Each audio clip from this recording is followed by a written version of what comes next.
Gracias, Sara. Un gusto saludarles a todos ustedes, a todas, de tantos lugares de Colombia. El saludo mío es muy breve porque vamos a tener pues un grupo de mujeres con quienes podemos conversar, entender muchísimas cosas. Empiezo por haciendo un anuncio que me llegó desde Montería, Luis Fernando López. De hecho, lo veo participando en este conversatorio y lo hago con todo el gusto y es para promocionar, para recordarles a ustedes, a todas las personas con las que puedan estar en contacto, un programa muy especial que tiene la Cámara del Libro y se llama Adopta una librería. En esta pandemia las librerías están sufriendo enormemente y por toda Colombia hay personas que hacen esfuerzos extraordinarios para tener sus librerías, para ser parte de la cultura de nuestros territorios. Luis Fernando López y su esposa Lina María, por ejemplo, tienen la Libro Tinto en Montería y esa es una de las librerías que está dentro del programa que creó, como les dije, la Cámara Colombiana del Libro adopta una librería, que fueron seleccionadas 47 librerías por toda Colombia, previa convocatoria, compitieron para estar allí y entonces la invitación es apoyémoslos, apoyemos, eso es una forma de aportar a nuestro país, a tanta gente que hace esos esfuerzos tan valiosos. De hecho, Luis Fernando me decía, pero no solamente eso, de las 47 librerías, la Cámara del Libro nos dice que 32 son librerías de mujeres emprendedoras que manejan sus librerías y hacen parte pues de este programa. Entonces, por favor, apoyemos a una librería, adoptemos una librería, programa de la Cámara del Libro y muchísimas gracias por ponerle atención a este mensaje. A continuación, entonces, vamos a hablar, como dijimos la semana anterior, del tema de las mujeres y lo que está pasando hoy con la vida de las mujeres en el marco de la pandemia. Sin duda que uno de los avances más sensibles en nuestra sociedad, y esto es global, avances con todas las limitaciones que todavía tenemos enfrente, es la discusión acerca de los derechos de las mujeres y la igualdad de género. Ese es un reto político, es un reto de las sociedades nuestras, en particular es un reto de nuestra sociedad colombiana y de quienes participamos en política. Como señalamos también anteriormente, esta pandemia nos ha desnudado en el sentido de que nos ha hecho ver en vivo y en directo una cantidad de elementos de la vida de nuestra sociedad que habitualmente no miramos con el rigor o la profundidad que se necesita, no lo consideramos y no hace parte de la discusión política y pública. Y dentro de lo que estamos viendo, recuerden que hemos utilizado la palabra las desigualdades en todas las dimensiones, pues la desigualdad de género, la desigualdad de los derechos con respecto al tema de los derechos de las mujeres, lo estamos viendo en vivo y en directo en una forma extraordinaria que nunca nos imaginamos que íbamos a tener la oportunidad de verlo todos los días a todas las horas. Para entender qué es lo que estamos viendo, para entender qué es lo que ocurre en la vida de las mujeres en este contexto, pues tenemos este conversatorio hoy para discutir perspectivas, para apropiárnoslo, para aprender nosotros. Este es un capítulo de nuestra Escuela de Formación Política para que nos eduquemos, para que nos transformemos. Pues tenemos a 4 panelistas que nos van a acompañar hoy. Nosotros habitualmente lo que hacemos es convocamos a las personas a que se inscriban para que además envíen sus preguntas, interrogantes, recogemos esas preguntas e interrogantes, los enviamos a las personas que van a estar participando en el conversatorio, ya se los invitamos. Los temas son naturales, pero hay un montón de preguntas y vamos a tratar de responderlas y conversarlas con nuestras invitadas. Son empleo, educación, violencia, salud, liderazgo y otra serie de temas asociados con la vida de las mujeres en el contexto de esta pandemia. Entonces, pues gracias a nuestras invitadas, gracias a ustedes por asistir y vamos a empezar la presentación en esta parte donde cada una de ellas va a hacer una presentación pequeña acerca de un tema que ya vamos a conocer. Hace la presentación, conversamos un poco y después de tener las presentaciones pasamos a las preguntas como ya señaló Sara anteriormente. Y vamos a empezar con una persona pues que tiene una posición muy destacada en la vida pública colombiana, se llama Cecilia López Montaño. Es una mujer que se ha destacado en la vida, como los digo, en la vida pública, ha sido ministra, embajadora, senadora, es columnista, activista, ha estado en el frente de batalla, en la línea del frente, por muchos años en Colombia, dando muchas batallas y en particular, en los últimos tiempos es la persona que ha puesto sobre el tapete la discusión acerca de la economía del cuidado, y lo que significa la economía del cuidado asociado con el papel de las mujeres en nuestra sociedad. Entonces, pues muchas gracias, Cecilia. Te doy la palabra. Adelante. Bueno, primero, Sergio, muchas gracias por esta invitación. Me parece un honor compartir contigo y con todas las invitadas, con Rocío, con Ana Cristina, con Rosinés, en fin, con todos ustedes esta oportunidad. Bueno, yo quisiera por empezar diciendo que una revisión de la literatura en este momento sobre lo que está pasando con las mujeres en la pandemia muestra claramente la visión tradicional. O sea, las mujeres están siendo víctimas de una pobreza de tiempo, inclusive mujeres de clase media. Nadie ha pensado que el teletrabajo tiene absolutamente extenuado a muchas mujeres que han caído, o sea, les toca asumir unas responsabilidades muy grandes.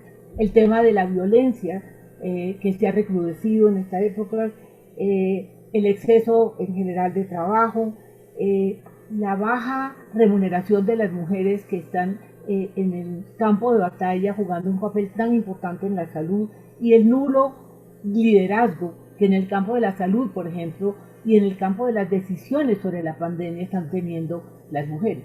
Para no hablar de, desafortunadamente, en el caso colombiano, que algunas de las mujeres que están ocupando posiciones importantes en el país, como la vicepresidenta, como la ministra del Interior, bueno, no, están haciendo cosas que a veces a nosotras nos gustaría que no sucedieran. Esa visión tan tradicional, porque eso es lo que nos ha pasado siempre, me parece, sinceramente yo siento que estamos subestimando un cambio absolutamente histórico que se está dando en el mundo. Resulta que ese trabajo no remunerado, ese trabajo oculto, que ha subsidiado la economía por siglos, que es el trabajo que realizan las mujeres dentro del hogar, resulta que ahora empezó a jugar un papel muy importante porque además el trabajo remunerado, en donde las mujeres también se concentran en este tema del cuidado, está jugando un papel absolutamente prioritario. Me produjo gran emoción ver, por ejemplo, a Alain de Jean-Marie decir en una entrevista que le hicieron, no sé si fue en Le Monde, en un periódico internacional, diciendo, por fin quedó claro que el mundo depende del cuidado. Entonces me parece que mi sugerencia, y en esto yo tengo una visión sesgada porque soy economista, yo creo que esta es la gran oportunidad, sin desconocer que sí, las mujeres están sufriendo, pero se está presentando la oportunidad de oro. ¿Por qué? Yo estoy convencida, y ese ha sido mi trabajo sobre la economía del cuidado, que afortunadamente ya no se llama trabajo doméstico ni trabajo reproductivo, se llama economía del cuidado. La economía del cuidado, que son las labores que las mujeres hacen cuidando a toda la humanidad, tanto dentro del hogar, que es el no remunerado, como fuera del hogar, que es el remunerado, ha sido absolutamente olvidado, subestimado y sobre todo en el caso del trabajo remunerado, mal pagado, desprestigiado. El cuidado no ha sido parte de la agenda. Entonces me parece que les repito, me parece que sin negar todo el costo que estamos sufriendo las mujeres en general, esta es la oportunidad de que pase lo que yo estoy convencida que cambiará la vida de las mujeres, que es que el cuidado entre a ser un sector productivo que genera como la educación y la salud, dinámica económica y sobre todo bienestar. Esa es la gran pelea que yo estoy tratando de dar, que mucha gente, yo no creo que sea la única, está tratando de dar en el mundo y que no hemos podido, por una razón, porque ese cuidado, y es sobre todo ese cuidado no remunerado, no forma parte, no ha entrado a la academia, ni a la academia social, ni a la academia económica. Los economistas ignoran eso, y yo creo que dentro del modelo económico es obvio, porque es un subsidio gigantesco. ¿Por qué? Todo el mundo necesita cuidado. El cuidado no es solamente los niños, los ancianos, los enfermos, perdónenme. Todo el mundo necesita cuidado en su dimensión absolutamente amplia y realista de lo que significa el cuidado. Y ese trabajo que realizan las mujeres, primero el remunerado no tiene liderazgo, mal pagado, en el mundo lo están haciendo los migrantes y las migrantes sin ningún tipo de apoyo ni reconocimiento, y ese que se realiza en el hogar es el que tiene amarrada la mitad de las mujeres que están en edad de trabajar y que podrían, que se han educado inclusive más que los hombres y que no salen muchas de ellos porque no tienen la posibilidad de que quien asuma eso que se supone es natural de las mujeres. Y resulta que eso tiene unas implicaciones muy grandes porque las mujeres que sí tienen que salir al mercado laboral, no hay les ayuda con asumir esa parte del cuidado y sufren una enfermedad que a nadie le importa y es terrible, que es la pobreza de tiempo. Pero por otro lado, porque son jornadas, y hemos hecho investigaciones en el CISOR, esos programas que le dan a las mujeres, a mí me ponen los pelos de punta, porque esos programas de la, ¿cómo se llama eso? El emprendimiento con las mujeres, simplemente les agregan horas, de tal manera que terminan con jornadas entre 14 y 19 horas, como lo hemos visto en investigaciones, sin que nadie valore eso. Entonces, simplemente para abrir la discusión, yo sí creo que esta es una oportunidad única. Han pasado varias cosas. Primero, parte de esas actividades que todo el mundo subestima, como es ir a hacer mercado, cocinar, etcétera, hoy entraron gracias al confinamiento y gracias a la pandemia, hoy la están realizando otras personas y les pagan por eso. O sea, esa actividad sí es productiva, ¿sí? Pero por otro lado, las mujeres están asumiendo actividades que son productivas y se volvieron no productivas. Por ejemplo, la educación. La educación es una actividad por la cual le pagan a los maestros o a las maestras. Muchas de estas mujeres ahora con la educación están asumiendo los roles de profesoras sin que nadie les pague. Entró a formar parte del cuidado no remunerado. Entonces me parece que esa línea de divisoria que nos ha hecho tanto daño a las mujeres, de que las mujeres somos las cuidadoras y los hombres los proveedores, aquí se va a romper la línea entre lo que es productivo y lo que no es productivo. O sea, la educación es productiva cuando se paga y cuando está en los colegios, pero resulta que no es productiva cuando la mamá la asume, ¿sí? Adicional a todo lo que tiene que hacer. Hacer mercado era una actividad, no, pues eso sí es normal que las mujeres lo hagan. Resulta que ahora hacer mercado lo hacen rápido y una cantidad de gente, y entre otras cosas operadas por hombres que les pagan por eso. Entonces quiero simplemente para abrir el debate decir que este es el sueño dorado de muchas mujeres, que es que se nos acabe con esta división histórica que no es cierta, que nosotros somos las cuidadoras y los hombres los proveedores, y que todo lo que nosotros hacemos en términos del cuidado, sobre todo no remunerado, pero también remunerado, vale poco, no forma parte de la agenda del desarrollo. Entonces, creo que la oportunidad para que pase a ser parte del desarrollo un sector como la educación y la salud, que eso le eleva el nivel de vida a las mujeres, se distribuye entre el Estado y el mercado, y eso genera una dinámica muy distinta, y para mí es el principio de la flexibilidad de roles y de una mayor inserción de las actividades de la mujer en la vida productiva. Yo lo dejaría ahí para iniciar este debate. Gracias. Muchas gracias, Cecilia, y gracias por el tiempo y la explicación tan clara. Una observación, un comentario contigo para continuar. Yo creo como tú que esta es una oportunidad que se puede aprovechar en sentido positivo, romper esa barrera de cuidador y proveedor, que tendrá un cambio histórico, y ojalá pues que esta sea la condición que tenemos. Pero eso va a ser resultado fundamentalmente de la política, de los políticos, de la forma como se hace la política y las decisiones que se toman en la política. Porque al mismo tiempo puede darse un retroceso, y ese es uno de los retos, repito, que es político, para entender y avanzar en la forma como queremos avanzar. Por ejemplo, en temas que tú manejas, el tema del desempleo que viene a continuación. Si ya el desempleo de mujeres y jóvenes estaba en los niveles que estaba, ahora, en el momento en que se venga este desempleo en la dimensión que va a tener, muchas mujeres van a perder sus trabajos por el nivel del mundo económico, del mundo productivo en donde están ubicadas, y muchos van a querer que precisamente se queden en la casa para aprovechar la capacidad que tienen de cuidar y todo lo que han hecho en función de los proveedores que van a ser los que van a tener que salir a buscar trabajo. Esa es una inquietud que tengo yo y que vale la pena que señalemos, y tal vez no recuerdo, pues una frase que me recordaba el otro día Rosa Inés Ospina acerca de Michelle Bachelet, y es: ojo, que con todos los programas que se hagan en el contexto de la pandemia, no sea en el esquema tradicional, como dices tú, Cecilia, que son el mismo esquema manejando las respuestas, sino que tenga una perspectiva de género, que se incluya el tema de las mujeres en los programas que se están dando para solucionar o para avanzar en la pandemia. No sé tú qué piensas sobre eso y qué puedes comentar. Mira, tengo una buena noticia que va en contra un poco de lo que estás diciendo.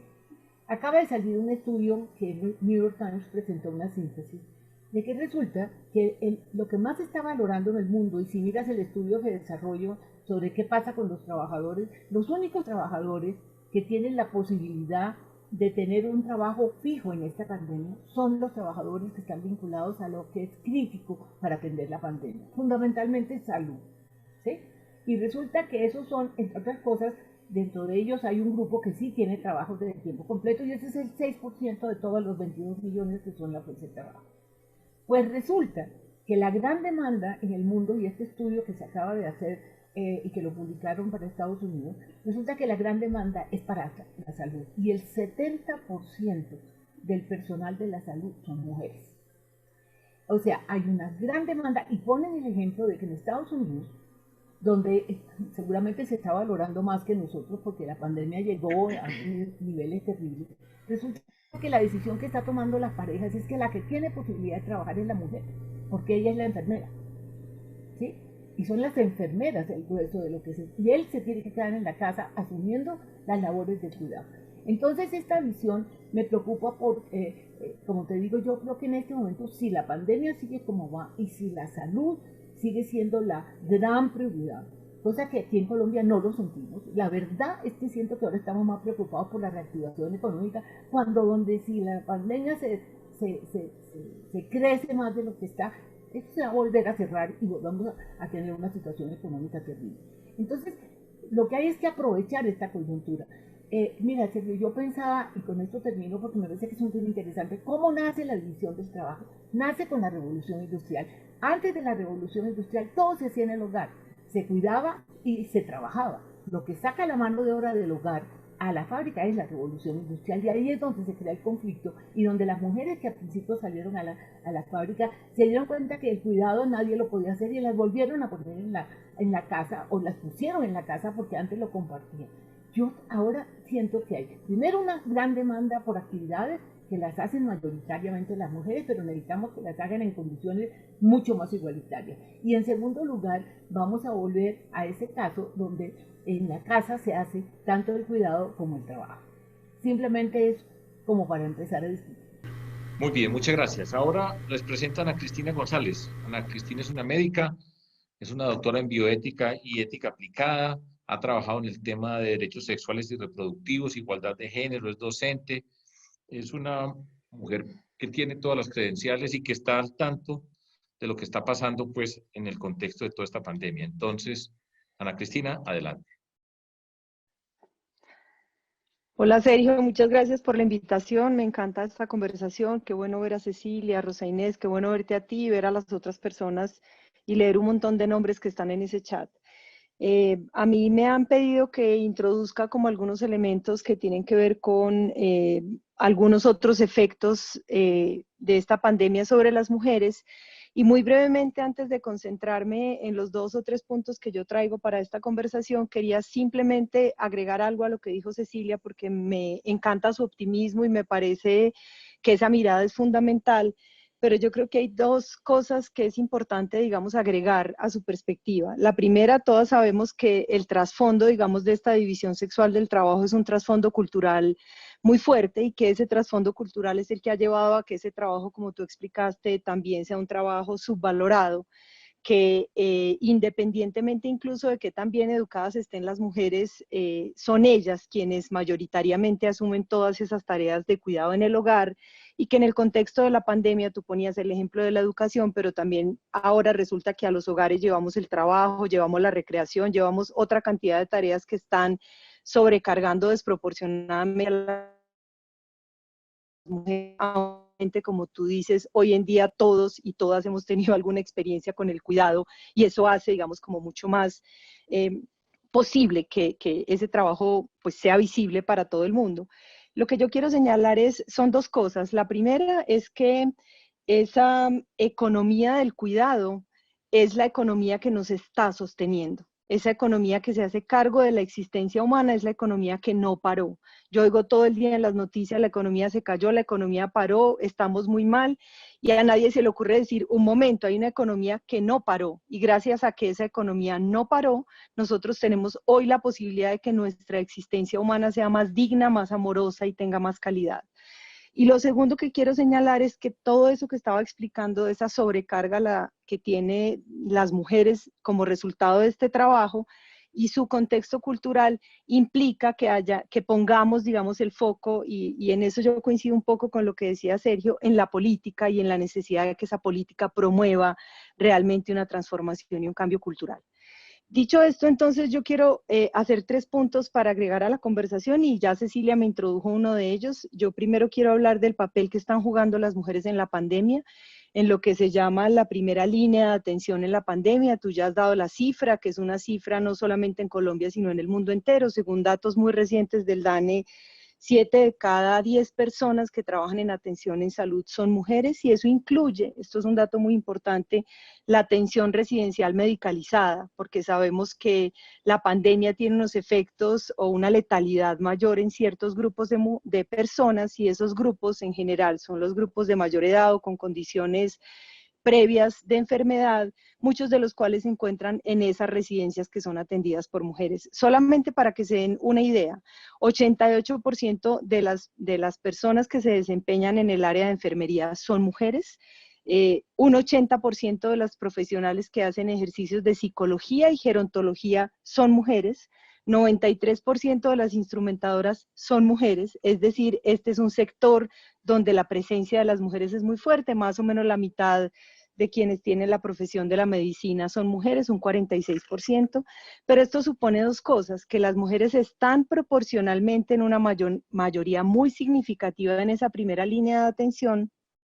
Por lo tanto, los riesgos a los que están expuestas en este contexto son importantes y hay que considerarlos, pero a esto se suma una cosa que Cecilia dijo al pasar y que la semana pasada lo anunció Alicia Bárcena en una declaración que hizo en relación a estos temas desde la CEPAL, y es que las mujeres en promedio en el sector salud ganan 25% menos que los hombres. Entonces, esas mujeres están teniendo que hacer más turnos de trabajo remunerados sin que necesariamente se las alivie de la carga del trabajo de cuidado.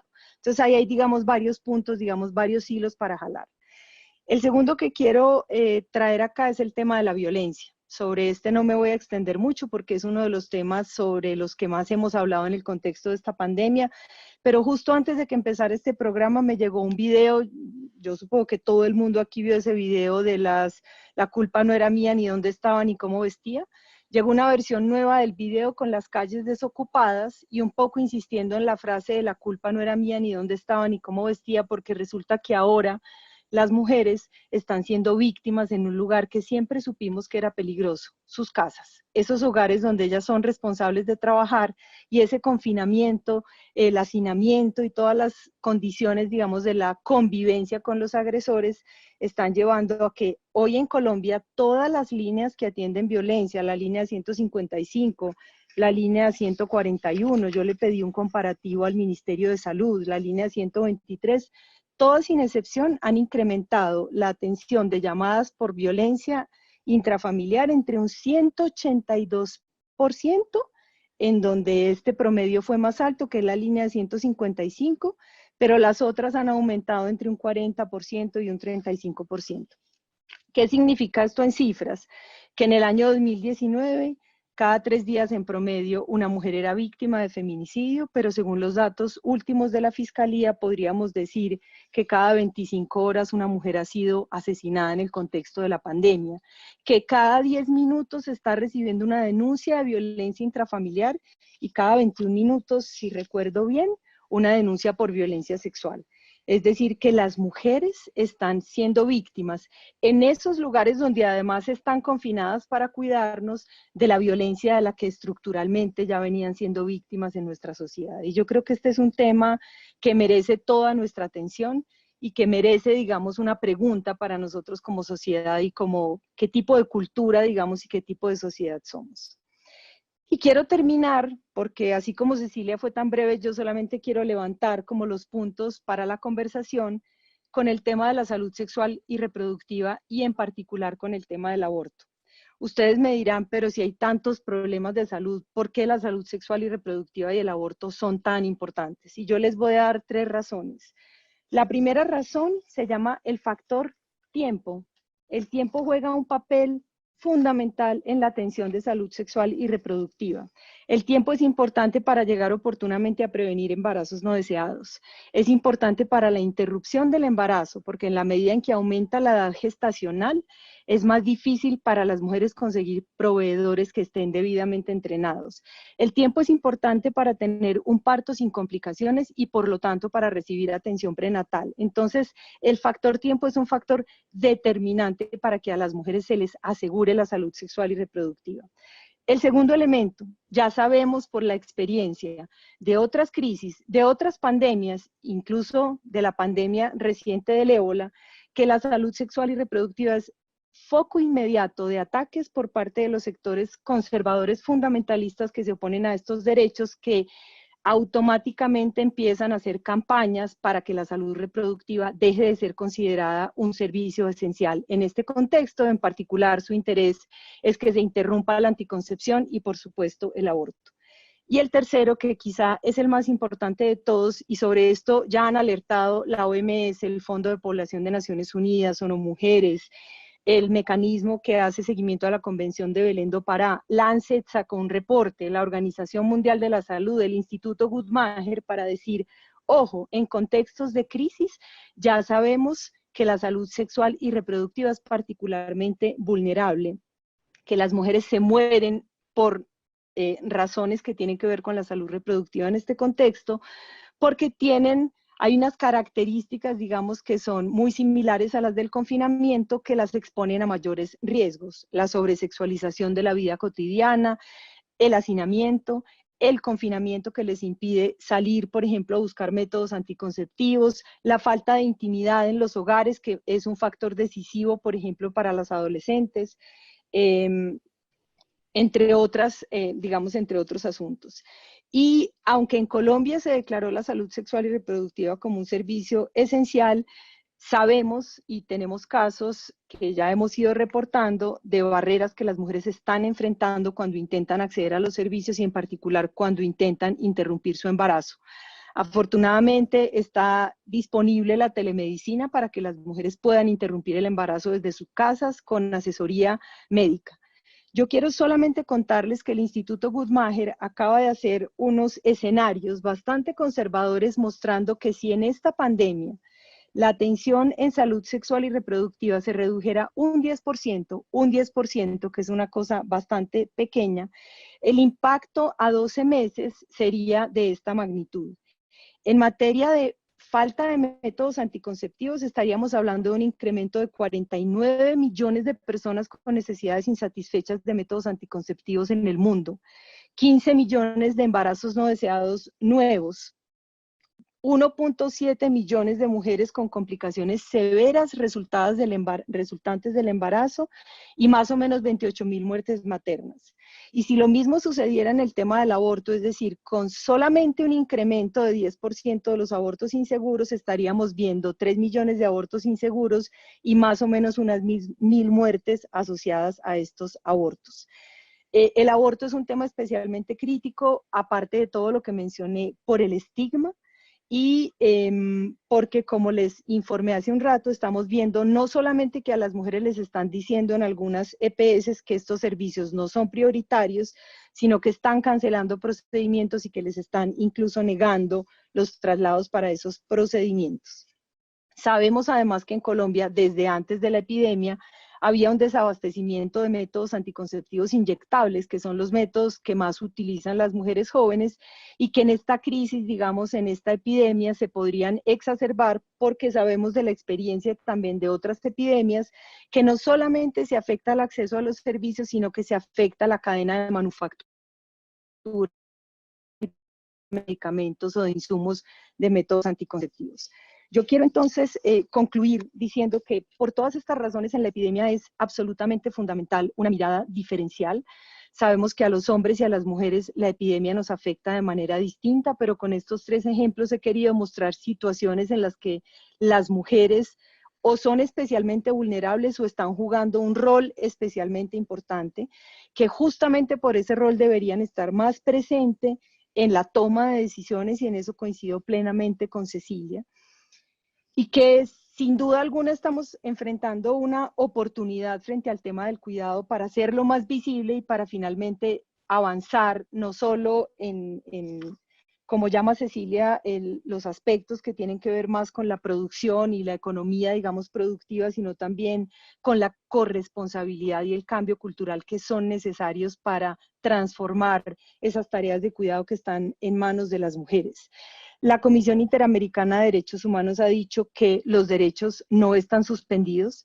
Algunas campañas también feministas en América Latina han dicho que nuestra voz no está en cuarentena y por lo tanto es fundamental entender que cada una de estas situaciones y en particular las que tienen que ver con la violencia y la salud reproductiva, si no las atendemos de manera oportuna y eficaz, estarían significando también una violación a los derechos humanos de las mujeres. Yo creo sin duda que la igualdad es un horizonte y creo que para nosotros es importante insistir en que la igualdad, que ha sido reconocida como un bien de la humanidad, tiene que ser parte de ese horizonte y que, como decías tú, Sergio, esta pandemia nos está permitiendo, nos está dando la oportunidad de comprenderlo y de actuar ahora de manera preventiva y no dentro de un año cuando tengamos que asumir todas las consecuencias negativas que esta violencia y esta potencial falta de acceso a la salud reproductiva tiene para las mujeres. Muchísimas gracias. Gracias a ti, Ana Cristina. Muchas gracias por la explicación tan clara. Exactamente lo que queremos en todas estas conversaciones, aprender, entender e incorporar todo esto a nuestra práctica política, a nuestra reflexión o como personas. Aquí no hay, lo hice esta observación al comienzo, aquí no hay ninguna filiación política, son unas personas que nosotros hemos invitado por su conocimiento y pues ya lo van viendo. Solo señalar, hacer un pequeño resumen. Tú nos hablaste que hacía el nexo con la conversación, con la explicación de Cecilia, cómo en estos momentos, cuando se dice que se acabó la economía, es precisamente la economía del cuidado la que está sosteniendo al planeta. Y eso pues no es una trivialidad y es relevante y hay que señalarlo. Nos mostraste también la relevancia de las mujeres dentro del sector médico, con las cifras de todas las atenciones que estamos recibiendo, pues son una gran mayoría mujeres expuestas en una condición especial en adición a todo lo que significa eso con respecto a sus familias.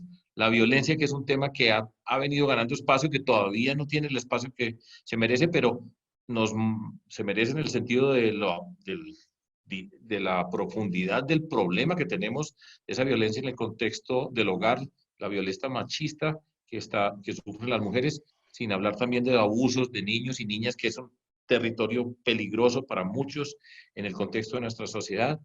Y todas esas observaciones que tampoco se mencionan prácticamente acerca de la salud sexual y reproductiva en un contexto de pandemia.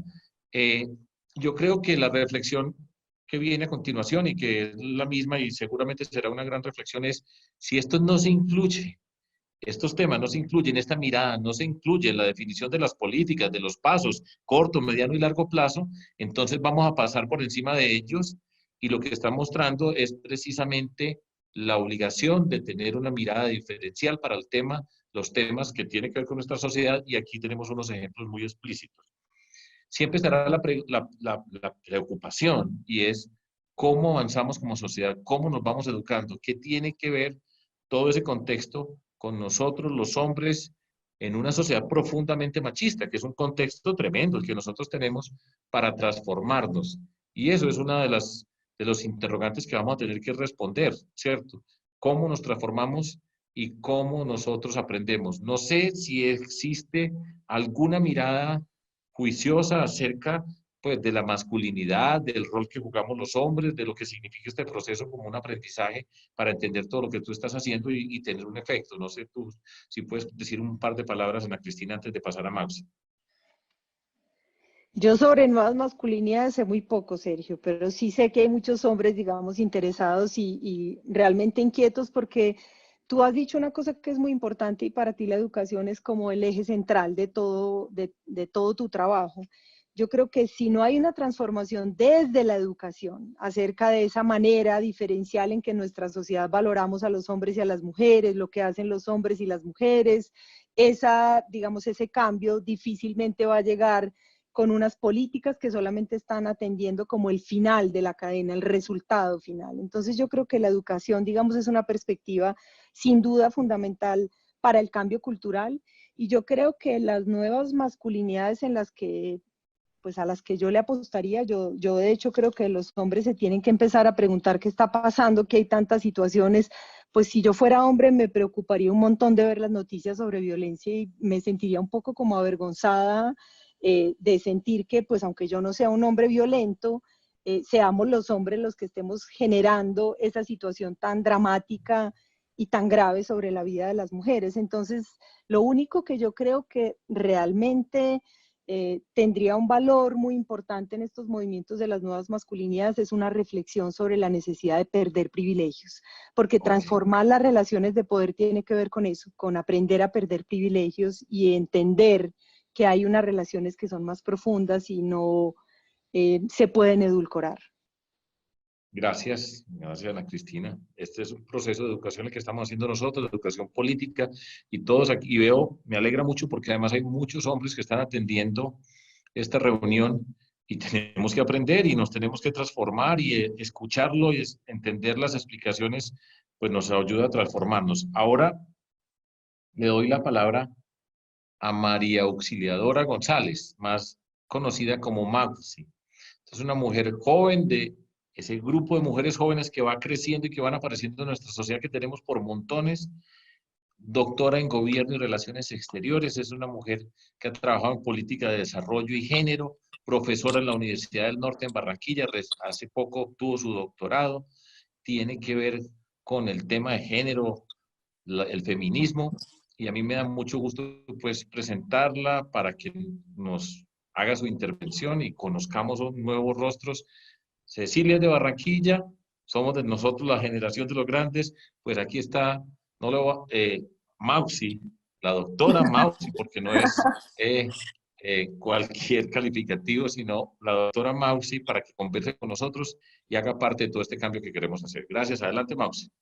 Muchísimas gracias, Sergio. Muy buenas tardes para todos los que nos acompañan en esta tarde, en este conversatorio. Un saludo muy grande para Cecilia, Ana Cristina, Rosa Inés, y también quisiera dar este espacio para dar un saludo muy especial a las mujeres compromisarias y a todas las mujeres que hacen parte de Compromiso Ciudadano y que han hecho parte de Compromiso Ciudadano, porque gracias a ellas que también tenemos este pedazo hoy, y me gustaría también dedicarles esta conversación a ellas. Bueno, entonces para seguir con la misma línea que hemos desarrollado y que estoy completamente de acuerdo con muchos puntos que se han tratado, a mí me gustaría resaltar la contradicción tan exacta o tan clara que vimos las mujeres cuando nos llaman ciudadanos o ciudadanos, ¿no? Es explícita la contradicción porque existe una deuda y una discriminación histórica con la participación política de las mujeres en el Estado colombiano. Recordemos que la ciudadanía colombiana, particularmente las mujeres, tiene aproximadamente 60 años, mientras la ciudadanía general, que englobaría, ¿no?, a los hombres, lleva aproximadamente 200 años. Entonces, tenemos una participación democrática muy corta en la historia. Hemos intentado permear todos los espacios de participación, pero hemos visto que actualmente, por lo menos en el Congreso, tenemos el 20% de la participación, lo cual no llega ni siquiera al mínimo de la ley de cuotas. Y mucho menos pensar una paridad, todavía nos queda un tiempo, ¿no? Entonces, en momentos de pandemia es cuando vemos cómo no solo la participación física, es decir, la representación de las mujeres hace falta dentro de estos espacios, sino que también hace falta una agenda de mujer, ¿no? A través de la historia no hemos tenido claramente gobiernos que nos muestren una agenda para la mujer y lastimosamente muchas de las mujeres que han sido escogidas para cargos representativos tampoco tienen necesariamente una agenda de mujer. Ojalá todas tuvieran la línea de Cecilia, trabajar con el tema del cuidado, pero ese no ha sido el caso, ¿no? Entonces, actualmente vemos que las políticas que se han tomado para la pandemia en otras dimensiones, que no son solo la violencia, porque creo que tal vez el gobierno se ha enfrascado bastante en mostrar simplemente el hecho de la violencia, pero no está dimensionando los otros sectores que estructuralmente siguen creando esa brecha desigual entre los géneros. Entonces, por ejemplo, tengo un ejemplo muy claro y es con los alivios que se le han dado a las pymes. Sabemos que las pymes son las empresas de mediano y de un sector mediano y pequeño, ¿no? Pero la ayuda que han brindado es principalmente ampliar los créditos, dar más créditos, ¿no? Aquí tengo una cifra que ampliaron a 1.5 billones precisamente para las pymes. Actualmente se han dado 250.000 millones de pesos, pero lastimosamente no se han dado cuenta o no creo que tenían claro que la población que recibe o accede menos a créditos son las mujeres. Por tanto, hoy vemos que el 70% que ha accedido a esos créditos son las pymes dirigidas, creadas por hombres, no por mujeres. Entonces, ¿qué pasa? Lo que estamos viendo es bastante grave porque esto implica que la brecha de género y la desigualdad, en vez de intentar reducirla, ahora en esta pandemia va a aumentar, porque no estamos tomando políticas certeras, como ya lo hemos dicho, con enfoque de género. Igualmente, creo que hay una problemática muy grande con la desagregación de datos en torno al género. Por ejemplo, si ustedes van a Impulsa, que es la página principal donde la plataforma principal que ha usado el gobierno para destinar estos recursos, nos damos cuenta que no hay por ningún lado una desagregación por mujeres, ¿no? Y así sucede en muchas otras plataformas del gobierno. Entonces tenemos un problema también de datos. Si no tenemos datos, ¿cómo medir a las mujeres? Entonces, ¿cómo vamos a tomar las decisiones? Y si no tenemos tampoco esos datos, ¿cómo vamos a medir el impacto de las políticas públicas que están creando? Entonces hay de trasfondo también un tema de interés de tener más datos, de tener un levantamiento de datos para poder entonces tener políticas efectivas de equidad de género.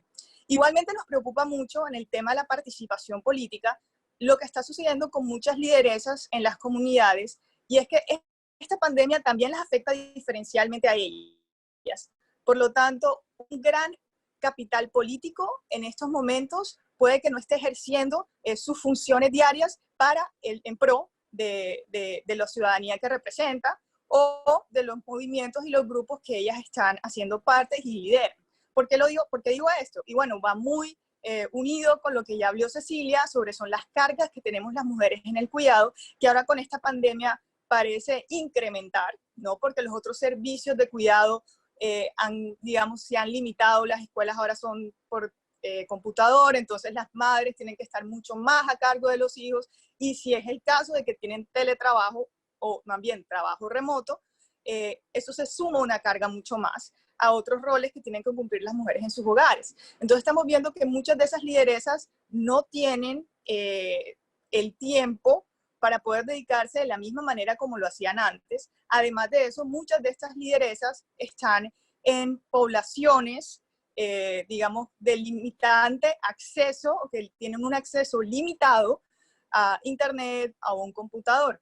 Entonces, estamos perdiendo gran fuerza por parte de esa población que es un capital político muy importante para la sociedad. Entonces también es poner ese foco dentro de las necesidades de nuestras lideresas y de nuestras mujeres que toman voz dentro de las comunidades. Y por último quisiera hablar un tema y es acerca del rol de los movimientos feministas, de las organizaciones de mujeres, porque si bien es cierto a través de la historia, nosotros hemos visto cómo la sociedad colombiana ha avanzado en derechos y libertades gracias a las reivindicaciones feministas, ¿no? Un claro ejemplo es el voto, ¿verdad? La ley de cuotas, ahora también la necesidad de una paridad, y por ejemplo en el acuerdo de paz las que exigían tener un espacio paritario en todo lo que tenga que ver con las decisiones del acuerdo de paz fueron precisamente los movimientos de mujeres y las organizaciones feministas. Y es ahora en la pandemia donde la gran cantidad de la población, de la gran cantidad de los ciudadanos colombianos es que nos hemos podido informar de las otras micropandemias que existían antes, ¿no? Que no solo son la violencia, que muy bien expresó Ana Cristina, sino que también son otros sistemas estructurales de desigualdad, ¿no? Como hemos dicho, la división sexual del trabajo, la falta de acceso a la salud, la precarización del trabajo de las mujeres, la doble carga, la triple carga, en fin. un montón de situaciones que gracias a los movimientos sociales, a las organizaciones de mujeres, muchas personas han podido ser capaces de entender y tener un poco más de conciencia. Ahora bien, esto también es importante de notarlo, porque al ver que el gobierno tiene como un énfasis muy particular en las violencias, es importante, pero no suficiente, porque del otro lado no está teniendo visibilidad o no está haciendo una visibilidad concreta de las otras problemáticas que están sufriendo las mujeres. Entonces, yo creo que es una invitación también a que veamos que no podemos poner a este concepto de ciudadanos de una manera tan homogénea, monolítica, sin entender las diferencias que hay en las condiciones, porque hay una contradicción enorme cuando no entendemos la diferenciación y las exclusiones que tenemos las mujeres. Entonces, el gobierno, al parecer, o los gobiernos han tenido una visión muy de la mujer, digamos, de la mujer víctima, ¿no? Y no la están viendo como un sujeto a la que le deben y le tienen una deuda histórica, ¿no? Al enfatizar que la mujer es víctima de violencia y no estar viendo las otras dimensiones, no están de verdad resolviendo un problema de fondo y no están resolviendo el problema de la deuda histórica de las mujeres. Entonces también creo que las crisis, y con esto quiero concluir, creo que las crisis son un espacio de crecimiento, pero son un espacio de crecimiento y que nos ayudan a crecer dependiendo cómo estemos enfocados. Y si seguimos enfocados solamente en victimizar a la mujer como la mujer que ha sido víctima de la violencia, pero no la enfocamos en las otras dimensiones que tenemos que trabajar con ellas, pues no vamos a lograr mucho tampoco, al contrario. Lo que estamos haciendo es aumentar esa brecha histórica que tenemos con las mujeres. Y también quisiera agregar que necesitamos más claridad en los datos, necesitamos más claridad qué es el tipo de exclusiones que tenemos, necesitamos los números concretos, tanto en lo urbano como en lo rural, porque si en lo urbano ha sido difícil, en lo rural mucho más. Y bueno, quería simplemente concluir con eso y muchísimas gracias por el espacio. Gracias a ti, Mausi. Una palabra con respecto a lo que tú acabas de decir.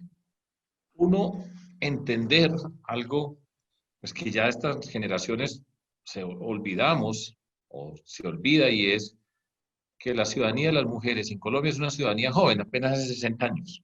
Y han pasado muchas cosas acá que tenemos que tener en cuenta, y hay, pues, de una parte hay unos avances importantes, pero tenemos que acelerar en el sentido de entender lo que está pasando, y precisamente la pandemia nos permite ver un fenómeno que ya lo hemos mencionado y que es importante que se repite y que se señale, que es el de la violencia, pero descubrir todas las otras desigualdades a las cuales están sometidas las mujeres por su condición de género. También está señalando la importancia de la información. Ahora ya sabemos bastante acerca de lo que significa la información, la inteligencia artificial para generar información y recolectarla, y que se haga explícita, así como Cecilia en su discusión permanente y en la que ha avanzado enormemente acerca de la economía del cuidado, que se empiece a valorar, que se le empiece a dar valor en pesos como parte del Producto Interno Bruto, que es la forma tradicional de medir en el mundo de la economía, pues que aparezca de manera explícita todas esas desigualdades y que las podamos ver y confrontar. Yo quisiera preguntarte desde la perspectiva tuya, una mujer joven que empieza a ser profesora de una universidad bien importante de Colombia, la Universidad del Norte, que te declaras feminista, que participa. Desde esa perspectiva joven, en este horizonte, las mujeres jóvenes, ¿cómo ves tú la participación, las preocupaciones y las actitudes? Es una curiosidad que yo tengo en términos políticos, pero es una nueva generación que está siendo protagonista. Ya hay muchas que han estado adelante de ustedes, que han abierto el camino con todo lo que falta. ¿Cómo ves tú eso? Pues yo la verdad siento que hay una participación activa por parte de las mujeres jóvenes. Creo que esta generación ha nacido con unos privilegios que antes no se tenían, y también creo que el hecho de las redes sociales ha sido un motor muy grande para que muchas de las jóvenes entiendan más sobre el feminismo.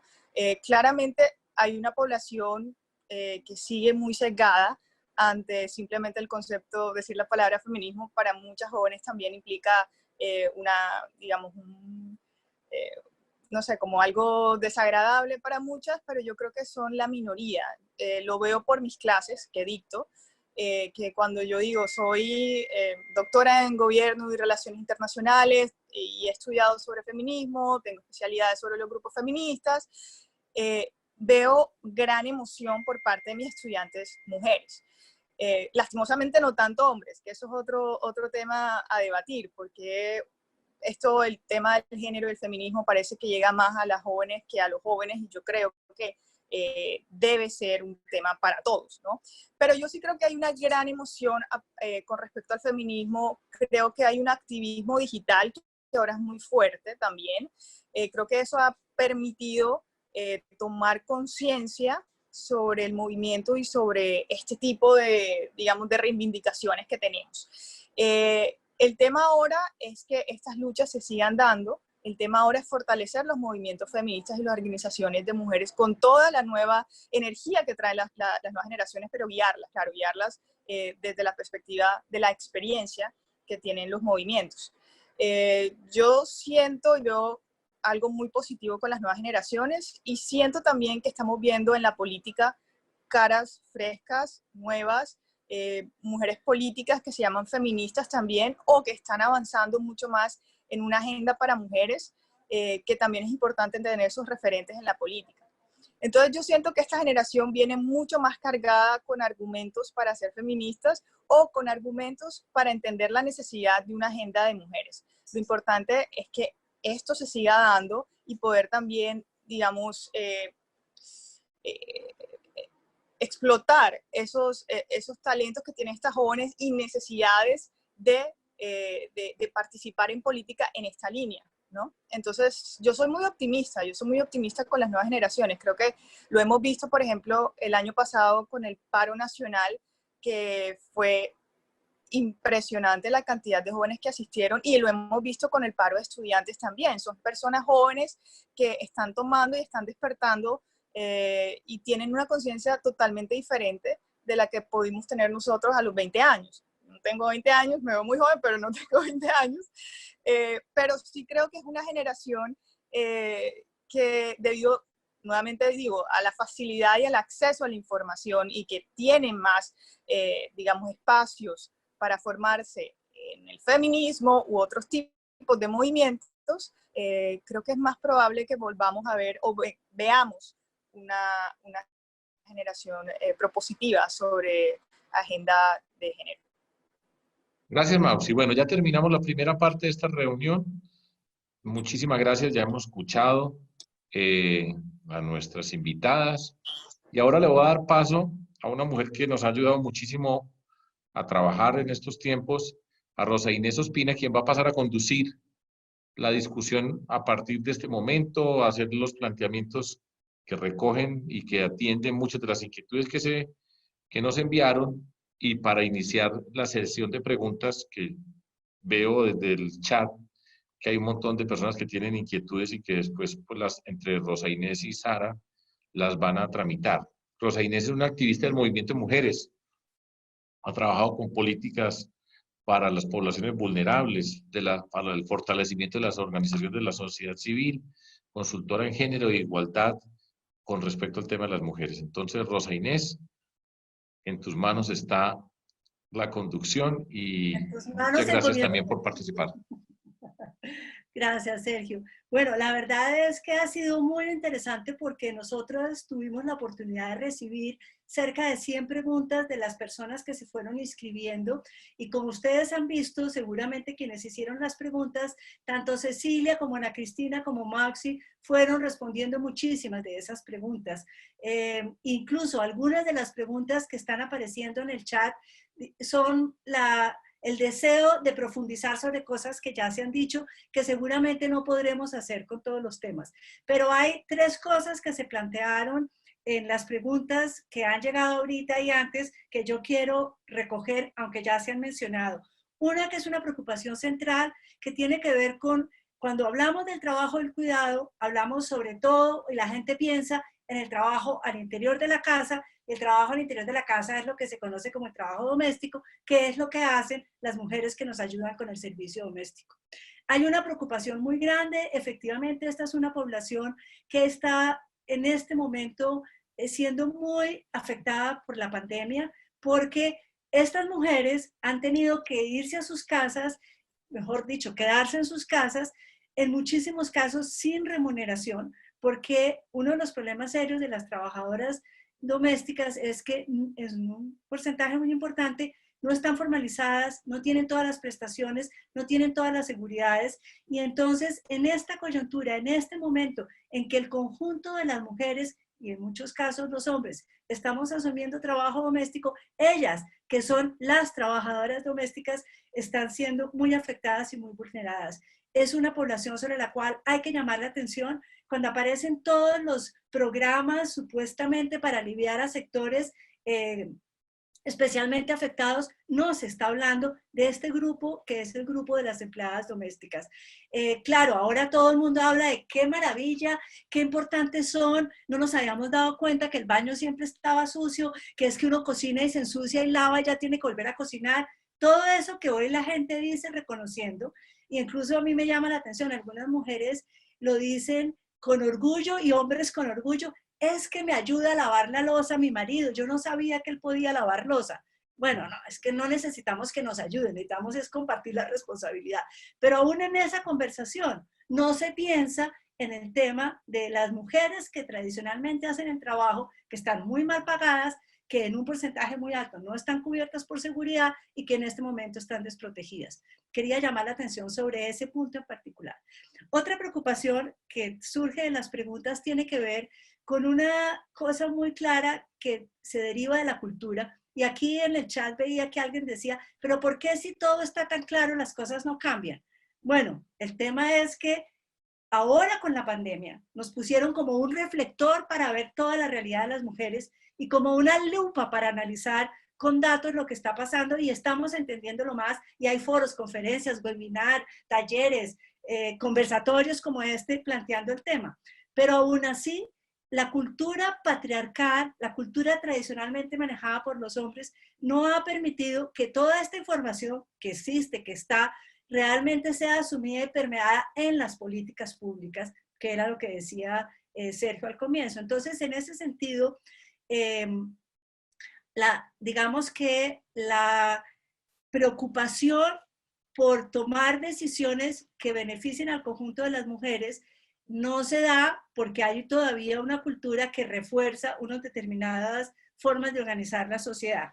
Y entonces, en esa cultura hay una tradición horrible que se ha venido superando, pero que persiste por los que hemos leído, por los comentarios que nos llegaron, y es que en los hogares, cuando hay poca comida, la comida va sobre todo al hombre, al papá, a los hermanos, y menos a las mujeres. Esto además es una cosa que se ha venido superando, pero que es real en el mundo entero. Y se da a veces porque la mujer cree que tiene que dárselo a los hombres y al marido, pero también por la fuerza, por el miedo, porque es que yo estoy aquí, denme algo de comer, y entonces en el contexto de la violencia hay una presión también para que la alimentación sea mayor para los hombres, y hay una preocupación por la posibilidad de que aumenten los niveles de desnutrición en las niñas, además porque no tienen acceso a la alimentación escolar. Ese es otro punto concreto para responder algunas de las preguntas. Hay uno tercero que fue muy recurrente que tiene que ver con la mujer rural. Y esto además nos lleva al problema, y esto se lo he aprendido muchísimo a Sergio, que tiene que ver con lo local, con lo regional, con el problema de lo que estamos discutiendo, pero aterrizado en la vida cotidiana de las mujeres que están por fuera de Bogotá.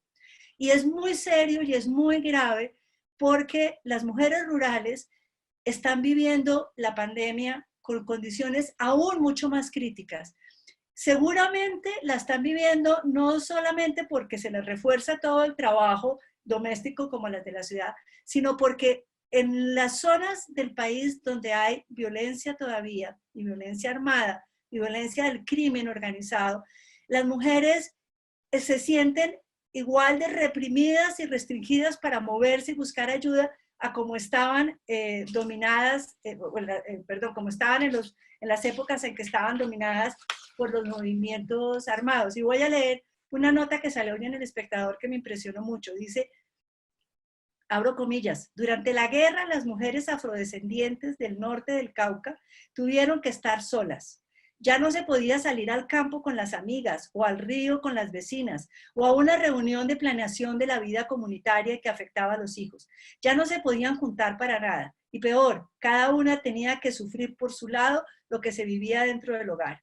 El dolor no se podía compartir tampoco, porque los paramilitares les tenían prohibido juntarse, porque si no las tildaban de guerrilleras. Pero lo mismo sucedía a la inversa con los guerrilleros. Hoy, esas mismas mujeres que llevan más de 10 años en proceso de reconstrucción de su vida, de su memoria y de su trabajo conjunto, están nuevamente solas a causa del aislamiento decretado por la pandemia. Ya no se pueden tocar, no se pueden visitar, no se pueden ayudar, no se pueden mover libremente por sus fincas, no pueden ni siquiera decidir qué cultivan en conjunto con otras, ni pueden ir al río a recoger, a lavar la ropa o a recoger el agua. Entonces, en la pandemia, las mujeres víctimas de la violencia están viviendo además el horror de estar aisladas y encerradas. Yo menciono esto porque efectivamente parte de entender las consecuencias de la pandemia significa pensar en lo local, en las mujeres rurales, en las especificidades y las diferencias que se viven a lo largo y ancho del país. Las violencias en las ciudades, por lo menos hay líneas de atención. Resulta que en las ciudades pequeñas, en los pueblos, en el sector rural, no existen líneas de atención.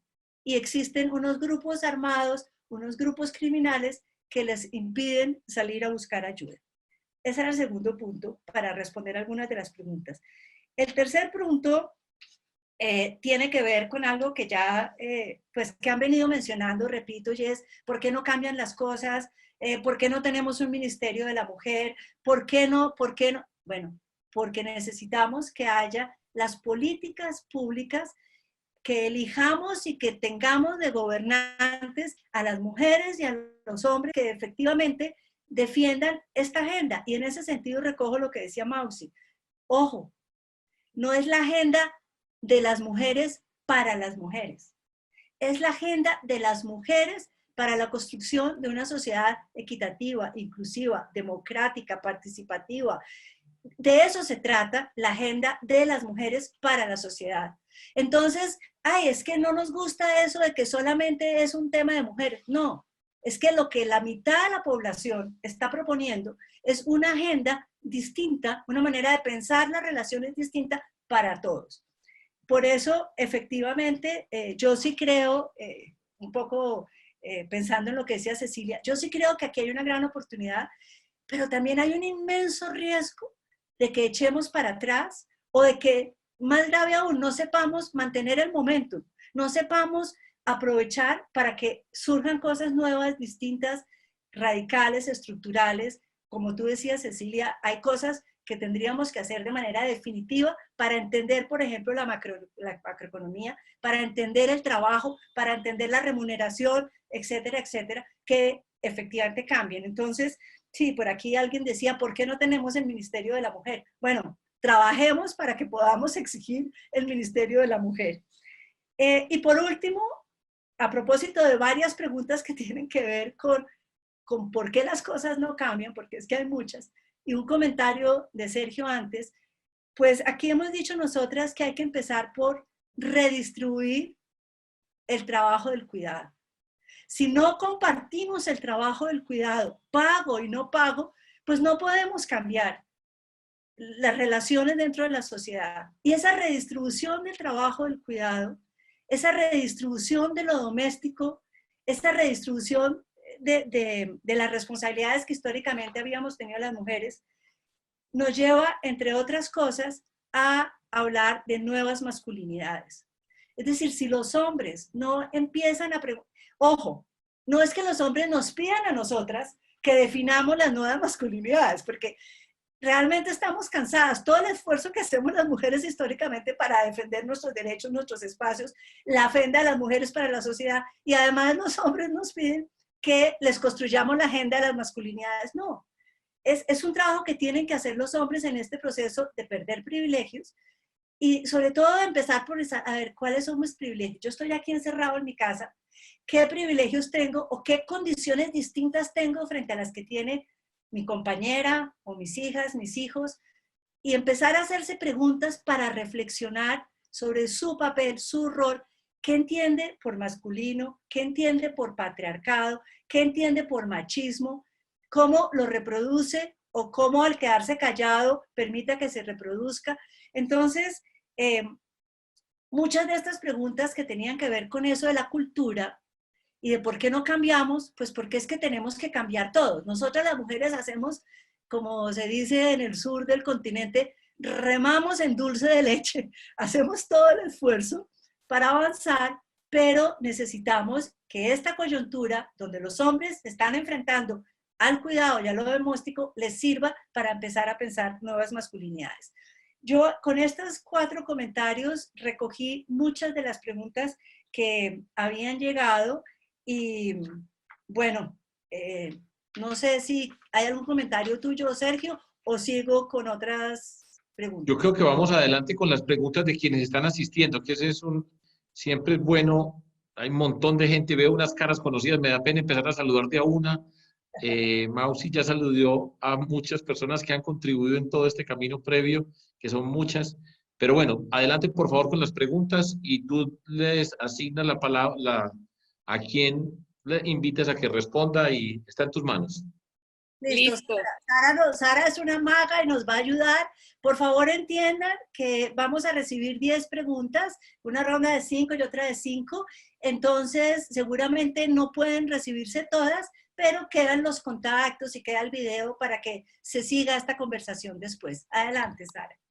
Bueno, a todos y a todas, muchas gracias por las preguntas que nos han ido enviando. Recordarles que pueden hacer preguntas a través del chat y a las personas que están conectadas a través del Facebook Live de Sergio Fajardo y Compromiso Ciudadano, pues muchas gracias por ese espacio. También nos pueden enviar sus inquietudes y preguntas. Entonces vamos a empezar con una pregunta que nos envían a través de Facebook Live.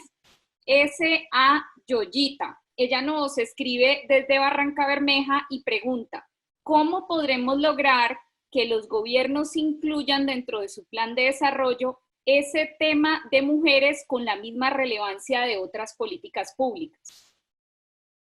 Bueno. S.A. Yoyita de Barrancabermeja. Vamos a recoger el bloque de las 5 preguntas y direccionamos a las personas, si te parece, Rosa Inés. ¿Listo? Bueno, la siguiente pregunta, y le vamos a dar la palabra a Rocío Pineda, que está conectada. Rocío, te escuchamos. Buenas tardes. Es un placer para mí verles, escucharles, y me alegra mucho este conversatorio.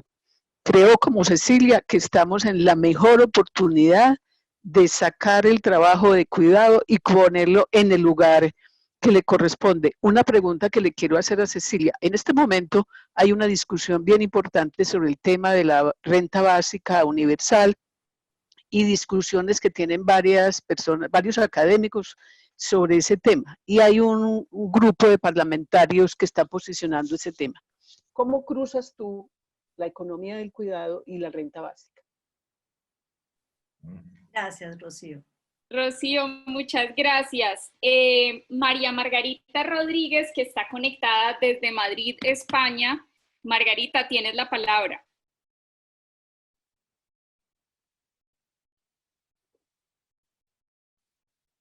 Margarita, abre el micrófono. Es importante que le abran el micrófono.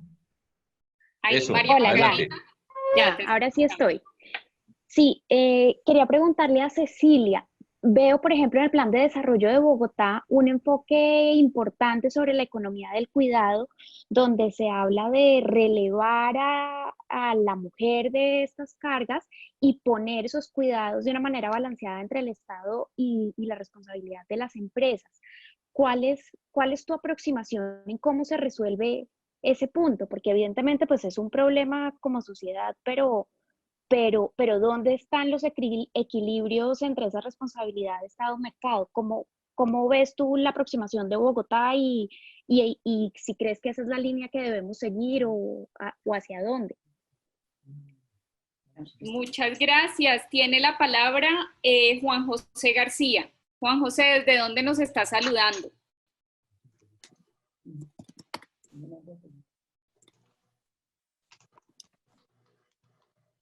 Juan José.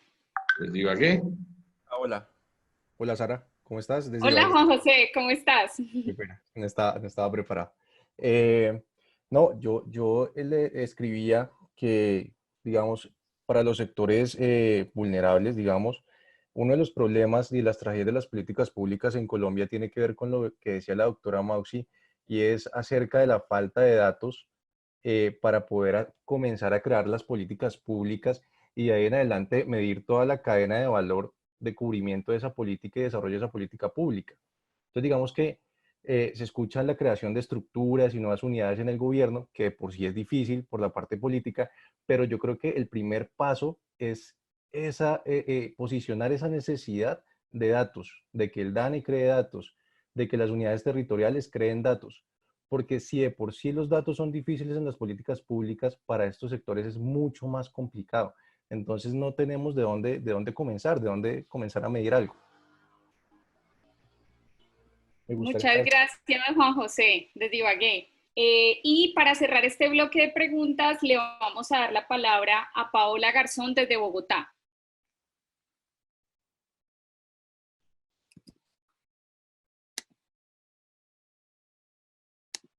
Hola, ¿qué tal? Hola, Paola. Hola. Hola, buenas tardes, ¿qué tal? Bueno, yo quería plantear el tema de la mujer rural y preguntar un poco cómo ven ustedes de pronto que giremos la mirada hacia el campo, la relevancia al trabajo de la agricultura, de la agroindustria, a desarrollar más ese sector de manera que genere más empleo tanto para mujeres como para hombres y pues darle como esa relevancia de esa ayuda que necesitan desde el punto de vista técnico, financiero, logístico. Entonces tenía este planteamiento. Muchas gracias. Muchas gracias a ti, Paola. Entonces, Rosa Inés, te doy la palabra a ti para que puedas distribuir las preguntas ya allí. A ver, yo creo que voy a empezar con la pregunta que le hace Rocío a Cecilia en relación directamente con toda esta propuesta de la economía del cuidado y la renta básica, que me parece fundamental. Si quieres, empieza con esa, Cecilia, y entonces, como ya Cecilia está preparando esa, yo le pediría a Ana Cristina que nos ayudara a responder el tema del Plan de Desarrollo de Bogotá, porque además ella es consultora y está ayudando con el Plan de Desarrollo de Bogotá, entonces nos puede ayudar a explicar cómo es que se está incluyendo este tema en el Plan de Desarrollo. Y eso nos sirve para responder la pregunta de cómo se puede manejar esto en los planes de desarrollo. Y por último, le daría a Maxi la palabra para hablar del tema de información. Entonces, si quieres, arrancas así. ¿Ya? ¿Arranco? Sí, habla duro. Bueno. Habla un poco más duro, Cecilia. ¿Ya? ¿Ahí me escuchan? ¿Sí? Sí. Perfecto. Ok. Bueno, es que estoy en una finca y el internet es medio desastroso. Para contestar la pregunta de la renta básica, yo quiero empezar por dos cosas. La economía del cuidado no remunerada, o sea, la que se hace en el hogar, ya se ha medido en muchos países de América Latina. Acuérdense que nosotros sacamos la primera ley para medirlo, se han hecho varias encuestas de uso del tiempo y el valor va entre el 19 y el 20% del Producto Interno Bruto de México, de Ecuador y de Colombia, que son los tres que recuerdo. O sea, estamos hablando de una dimensión que supera la contribución que esta economía del cuidado le hace al Producto Interno Bruto, que es superior a la agricultura, que es el 6%, superior a la industria, que es el 11%, superior inclusive al sector financiero, que cuando era uno solo medía el 18%. Entonces estamos hablando de palabras mayores. En segundo lugar, tenemos que el 30% de las mujeres no tienen autonomía económica en América Latina en promedio, Y en el caso de Colombia tenemos que solo el 50% de las mujeres en edad de trabajar, más educadas que los hombres, están entrando al mercado laboral. Tenemos un 50% de un recurso humano que hemos educado que no puede salir al mercado. Y yo estoy convencida que gran parte es por el peso de la economía del cuidado. Entonces, en esa dimensión, yo creo que ahí hay una cosa muy importante, y es que no podemos pensar que las mujeres están solamente en los sectores más bajos de ingresos. Y en ese sentido sí es cierto que las mujeres están sobre representadas, por ejemplo, en el microcrédito. Y se los digo porque estoy presidiendo la junta de un banco de microcrédito. Están sobre representadas entre los informales, y a ese sector sin duda le conviene la renta básica. Pero mire cómo empezó la renta básica, se los digo porque hoy el ministro de Hacienda esta mañana dice que lo que le están dando a los vulnerables, que ya no son pobres, ¿sí?, que los descubrieron ahorita con la pandemia y no los habían visto antes, resulta que a esa gente le están dando lo que es equivalente a la línea de indigencia, y que eso, según él, es el inicio de la renta básica. Primero, si vamos a hablar de renta básica, en una sociedad donde uno tiene una distribución de ingresos que es de las 2 o 3 peores de América Latina y entre las 6 o 7 peores del mundo, sí tiene que hablar de una renta básica que sea significativa.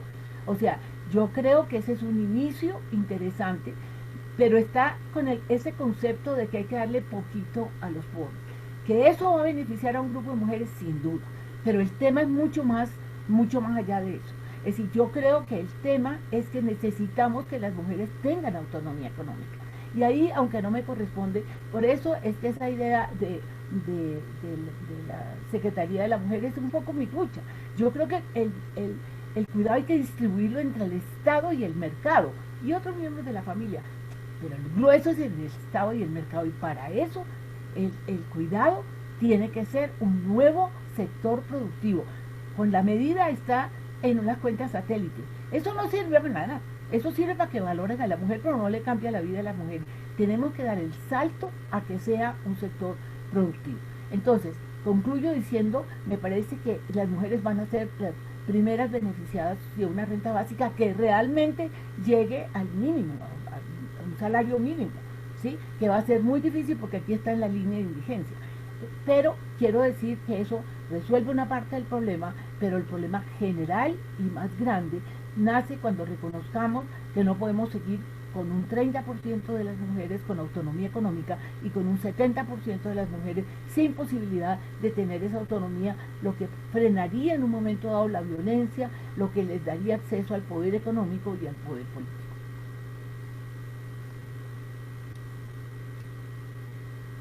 Listo. Gracias. Gracias, Cecilia. Entonces le doy la palabra a Ana Cristina para que nos hable del plan de desarrollo de Bogotá sobre estos temas. Bueno, solamente aclarar que yo no estoy haciendo parte de los debates del plan de desarrollo, yo estoy aquí muy concretamente apoyando a la alcaldía y en particular a la Secretaría de las Mujeres en la formulación de las bases para el sistema distrital de cuidados para Bogotá, que obviamente es un sistema que se está diseñando porque es parte de los compromisos que están en el Plan Nacional de Desarrollo, pero pues para no atribuirme logros de los que yo no estoy haciendo parte. Sé que me están viendo a contraluz, pero ya he prendido todas las luces y si vieran las luces tan bonitas que tengo allí a la derecha, ya no puedo hacer nada más, así que entro rápidamente a contestar.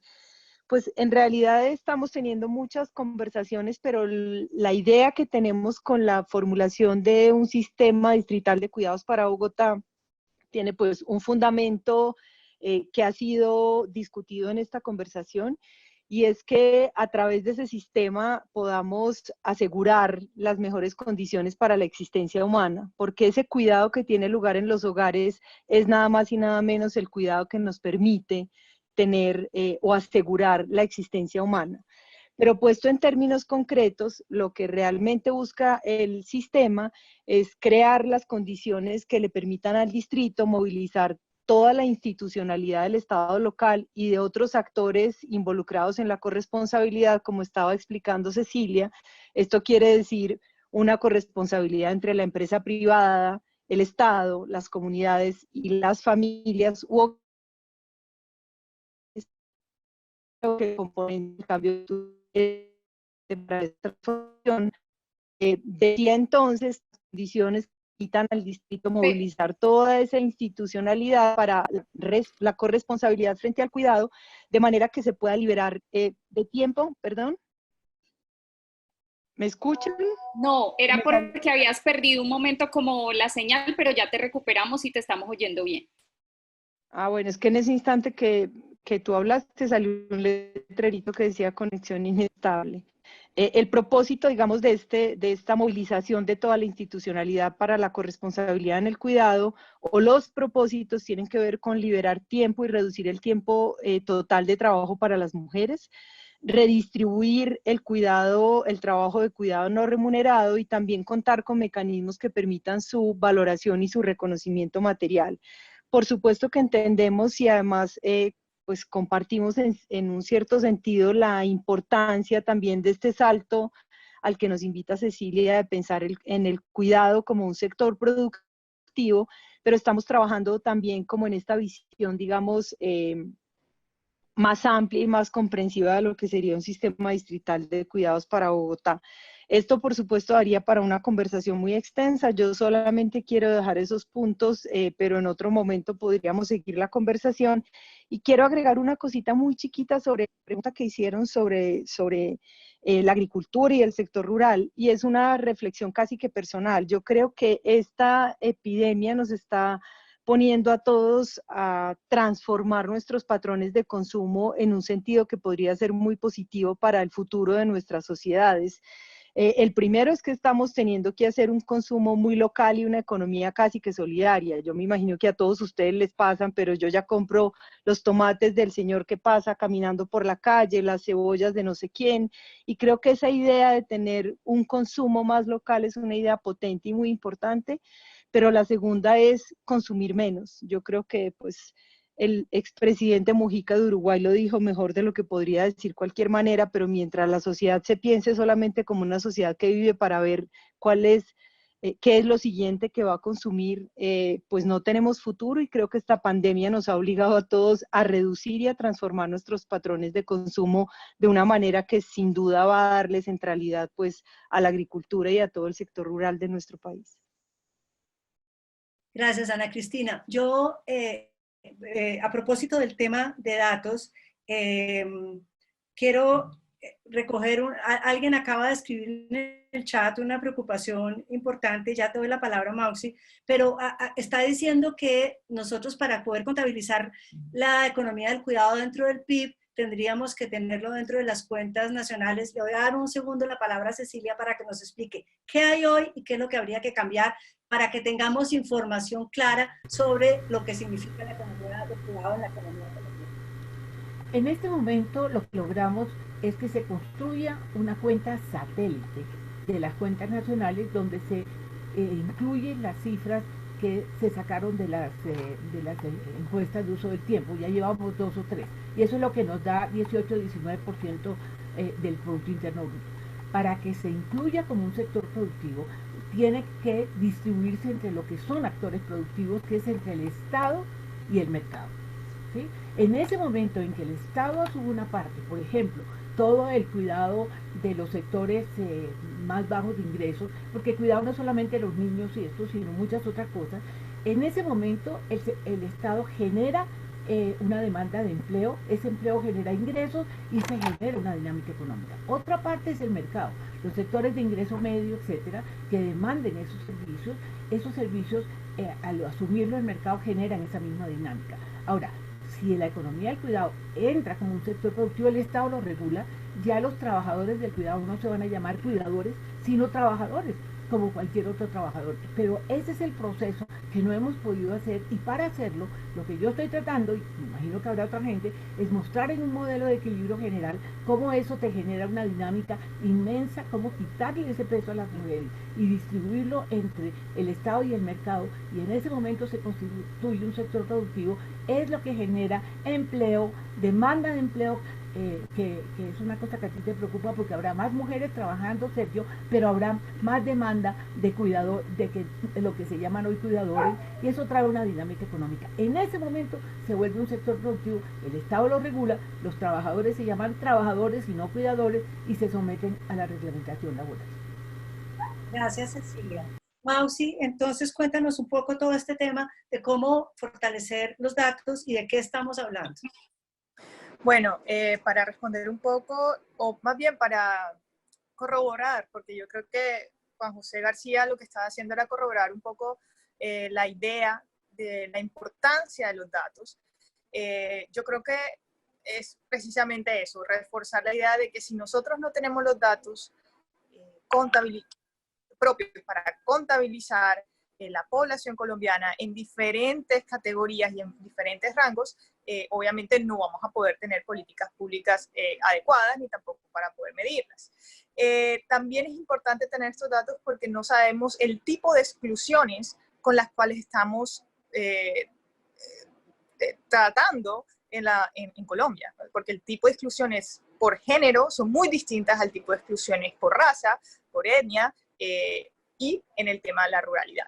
Entonces, necesitamos datos para saber exactamente qué tipo de exclusiones estamos teniendo en Colombia. Nosotros sabemos por otros datos que nos llegan por otras organizaciones que tienen una tarea rigurosa, que realizan esa recolección de datos de una manera bastante seria, pero falta esa, digamos, esa desagregación por parte del gobierno en muchas otras instancias. A mí me parece necesario e importante también, como este reto es tan grande para el Estado colombiano, me parece necesario aliarse también con las academias y con los centros de pensamiento que tenemos en Colombia. Yo creo que una labor importante de la academia es también realizar o crear observatorios. Y creo que estamos ausentes de observatorios en las academias y también ausentes de un refuerzo financiero por parte del Estado para tener observatorios. Actualmente hay un observatorio muy bueno y muy grande a nivel nacional que lo tiene la Universidad Nacional, pero eso no es el caso en todas las universidades, ¿cierto? Entonces a mí me parece que es necesario que el Estado se alíe con la academia para crear observatorios en todas las regiones donde haya una universidad o donde hay un centro investigativo académico. Entonces yo creo que ese es mi aporte como académica que soy, de intentar resolver un poco, y yo creo que la sinergia es muy importante en estos momentos porque el reto es enorme, es enorme. Entonces para darle un poco más de estructura y poder tener más agilidad necesitamos aliarnos. Gracias. Te escuchamos, Sara. Las últimas 5 preguntas. Y yo tengo una pregunta que me voy a reservar yo, que le voy a hacer a Sergio. Dale. Perfecto. Bueno, les quiero animar a todas las mujeres que están conectadas a que nos pregunten más las mujeres, porque son menos hombres los que están participando, pero son los que más preguntas tienen. Entonces, a las mujeres para que se animen a preguntar, que este es el espacio para levantar la mano y participar. Entonces tiene la palabra Alexandra Gómez de Santander. Alexandra, te escuchamos. Perfecto, Sara, yo también. Muchas gracias. La verdad, pues en el corto tiempo quisiera uno realmente darle las gracias a todas ustedes y a Sergio por la participación, por convocar estos espacios. Siempre mi inquietud, que es repetitiva, es alrededor de cuántos hombres participan de esto, porque son diálogos y reflexiones que redundan en nuestros espacios y escenarios, pero entre más hombres estén sensibilizados con estas realidades, pues sería mucho más fácil cambiar nuestros escenarios. Quiero tocar 2 cosas. Cuando dentro del movimiento siempre hablamos de educación, creo que esta es una oportunidad de oro a pesar de la adversidad que estamos viviendo. Cuando nos referimos a la educación y tocar las pautas de crianza que debemos mirar de una manera completamente diferente para entender este concepto de nuevas masculinidades desde la raíz, para esas mujeres que nos está tocando estar 100% al lado de nuestros hijos, multiplicar nuestra capacidad para hacer de todo con ellos, cómo empezar a revisar que el sistema de educación o las plataformas de educación o las exigencias que estamos teniendo a los colegios o lo que la política pública pueda estar dando ahorita no se centre simplemente en cuántas horas de matemáticas, inglés o español estamos recibiendo, sino cómo podemos empezar a desarrollar el ser para que estas generaciones que están viviendo la pandemia con nosotros puedan entenderse y puedan ser esas generaciones de cambio futuro, con unas pautas de crianza diferentes, donde definitivamente los patrones de violencia, de agresión, de trabajo compartido y colaborativo sea mucho más real, porque lo estamos viviendo. Pero si sigue recayendo la economía del cuidado, en que el hombre está conectado en la casa a su teletrabajo, y la mujer asume toda la carga y los niños están en sus habitaciones con las tareas, igualito vamos a seguir repitiendo esta dinámica que por muchos años y en muchas culturas la hemos vivido. Entonces quisiera hablar sobre ese tema, del tema de educación y las pautas de crianza. Muchas gracias, Alexandra. Les vamos a contar, Rosa Inés, una pregunta que nos están haciendo a través de Facebook, del Facebook Live. Acá, un segundo. Listo. Jesús Prada desde Bogotá nos pregunta: ¿cree que aporta a una sociedad justa que las personas sean escogidas por su género y no por sus capacidades? ¿No le parece injusto que se escoja simplemente por el género, raza o creencia? Esta es una pregunta que nos hacen desde el Facebook Live. Los invitamos y las invitamos a que nos sigan haciendo preguntas por este medio mientras le damos la palabra a Mireya Ramírez desde Cundinamarca. Mireya, te escuchamos.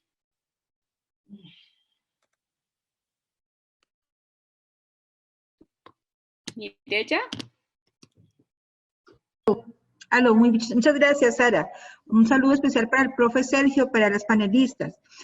Una inquietud muy importante y una población en donde las madres cabeza de familia y las personas, la población vulnerable que vive pues, de la economía informal, muchas de ellas mujeres no están siendo atendidas por esa falta de discriminación en la política pública en medio de la pandemia. ¿Qué recomendaciones podríamos hacer al gobierno nacional, departamental y local para que se incluya dentro de las políticas para atender la pandemia una atención especial para las mujeres? ¿Qué les podríamos decir? 1, 2, 3, gobierno nacional, hagamos esto o esto otro. Especialmente, por ejemplo, en mi municipio tenemos, y sé que en muchas partes del país, tenemos filiación política con los actores políticos actuales, pero eso no se está traduciendo en las decisiones de esos actores políticos. Entonces, qué importante una voz de compromiso, o de las mujeres compromisarias, o del profe Fajardo, indicando qué hacer para proteger a las mujeres. Muchas gracias. Muchas gracias, Mireya. Le damos la palabra a Lina Arango. Lina, te escuchamos. Qué importante una voz de compromiso, o de las mujeres compromisarias, o de profe Fajardo. Lina, perdónanos. Lina, no te entendemos bien, como que no. Muchas gracias, Mireya. Le damos la palabra a Lina Arango. Lina, te escuchamos. Lina, perdón. Mientras tú debes apagar la conexión del Facebook Live, estamos en vivo. Entonces ya apágalo y ya te damos la palabra nuevamente a ti. Le vamos a dar la palabra a Emilio Bojaca. Emilio, te escuchamos.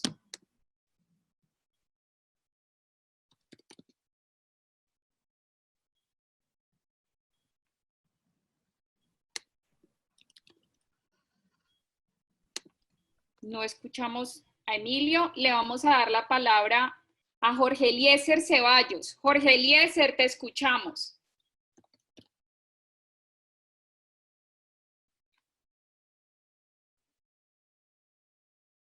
Jorge Eliezer no tiene el audio habilitado. Ay, ok. Listo. Le damos la palabra entonces. Ya Emilio tiene el audio habilitado. ¿Sí? Listo, perfecto. Emilio, te escuchamos. Hola, mi nombre es Emilio Oaxaca. Pues el asunto es que estoy escuchándolas hablar porque mi mamá está oyendo el conversatorio y le dije pues si podría hacer una pregunta. Mi pregunta es, ¿qué podemos hacer los niños, por ejemplo, de mi colegio, de mi edad, para poder trabajar por la igualdad de género en el colegio o acá en mi casa o en otras partes? Muchas gracias, Emilio. Revisamos si podemos volver a darle la palabra a Lina Arango. Lina, intentémoslo nuevamente. Habilitada.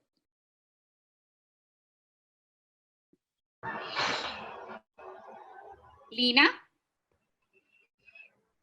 Lina, te escuchamos. Ok, creo que no. A pesar de que apagó el Facebook Live, no la pudimos contactar. Bueno, entonces, Lina me está escribiendo por el chat, la conocemos, pero no logró pues conectarse. Y cerramos entonces este bloque de intervenciones. Vamos a intentar si Flora Aurora Sabogal puede tener la conexión. Flora Aurora, si nos estás escuchando bien, ¿puedes activar tu micrófono para intervenir, por favor?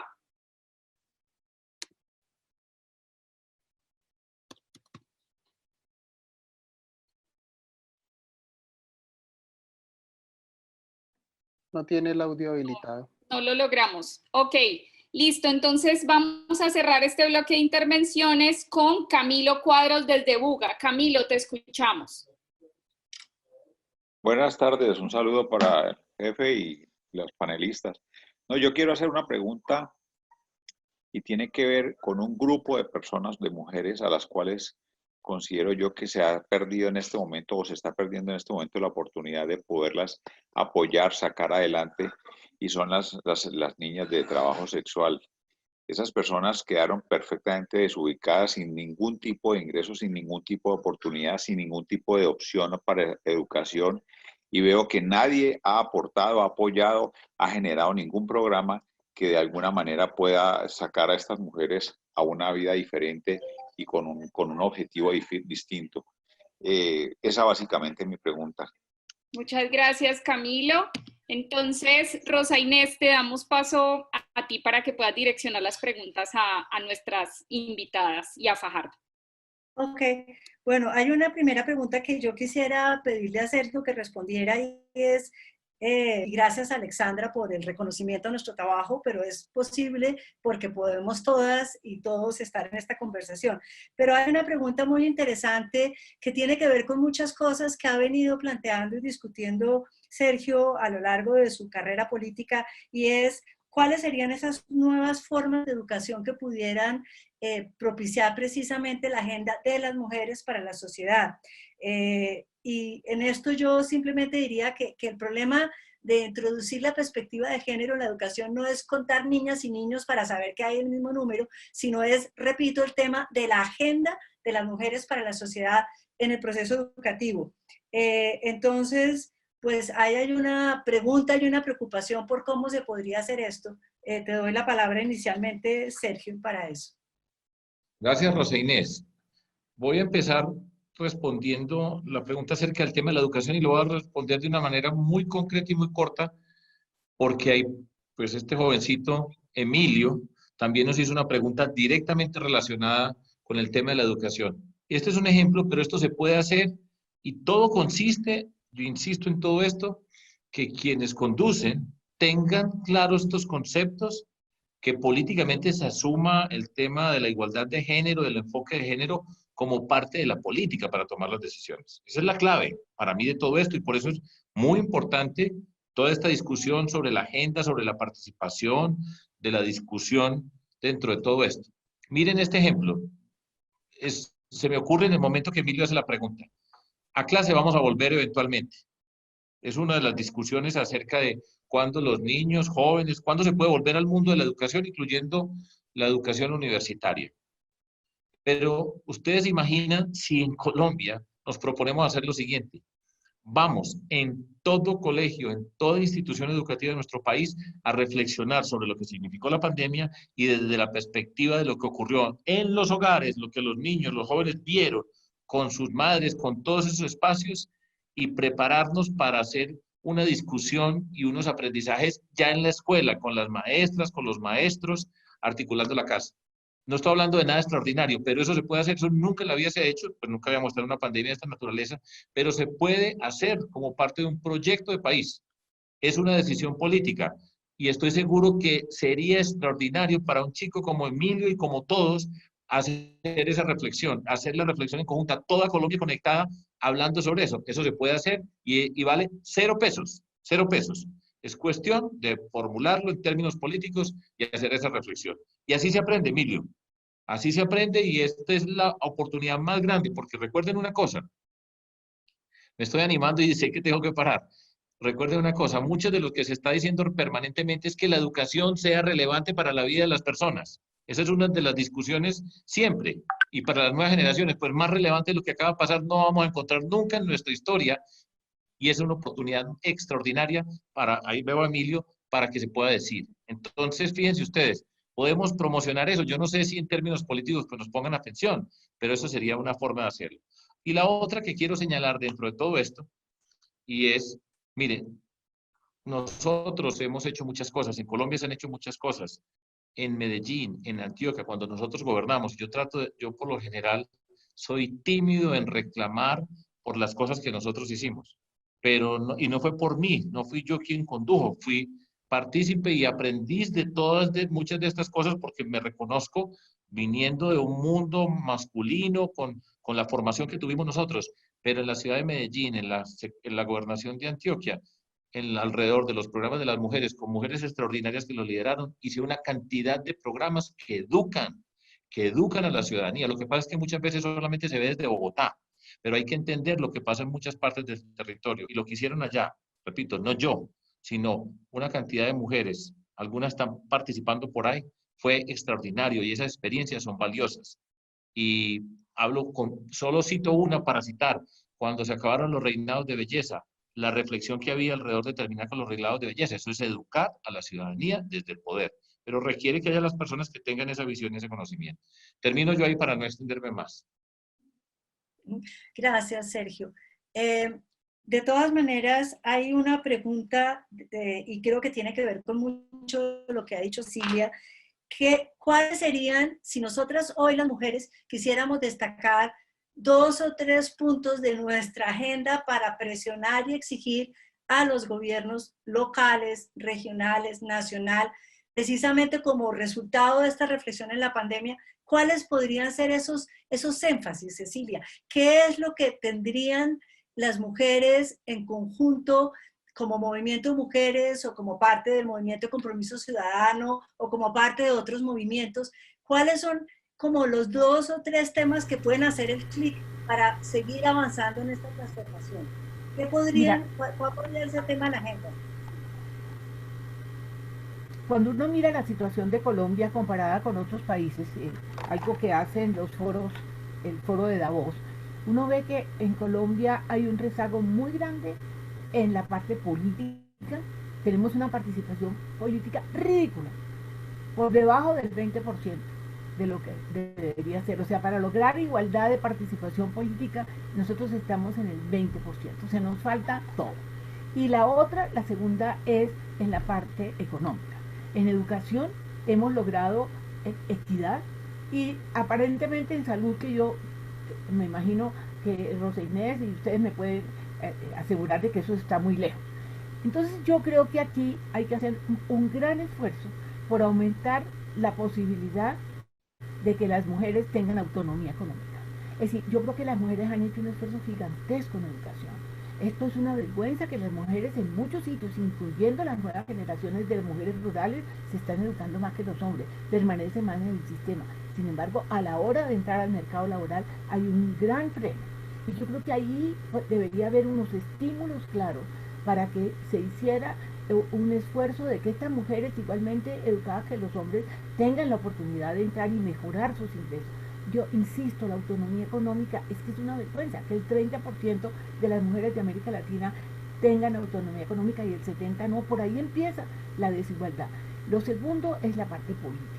Mire, lo que está pasando con la parte política es lamentable. Estamos lejísimos de tener igualdad y lo peor es que las mujeres que ascienden las están usando como token y muchas veces no son las más capaces.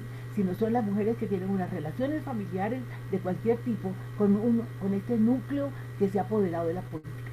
Yo creo que abrir la puerta de la economía, abrir la puerta de la política es un principio, porque una vez que las mujeres logren autonomía económica y liderazgo político, entonces ahí sí vamos a mirar la agenda que no hemos podido resolver y vamos a poder entrar en temas sustantivos como los desfases en salud, los desfases en educación y en otros temas. Yo creo que esas dos áreas implicarían un esfuerzo particular. No sé cuáles son las políticas específicas, pero esos objetivos me parece que cambiarían el discurso y romperían muchísimo muchas de las barreras que las mujeres tienen.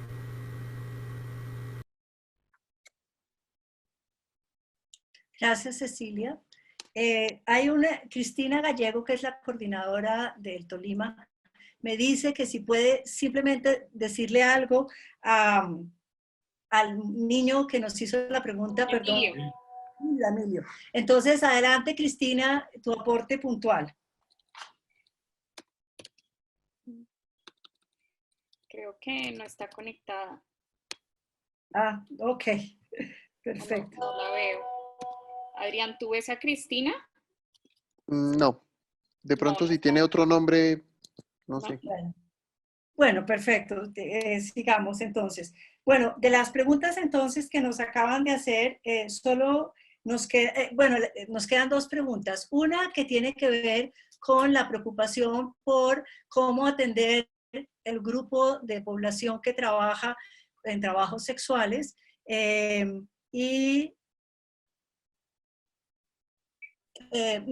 no sé si Mausi quiera responder esa pregunta o quieres que lo haga yo. Mausi. Bueno, esa pregunta es bastante compleja. Si quieres empieza tú y yo complemento.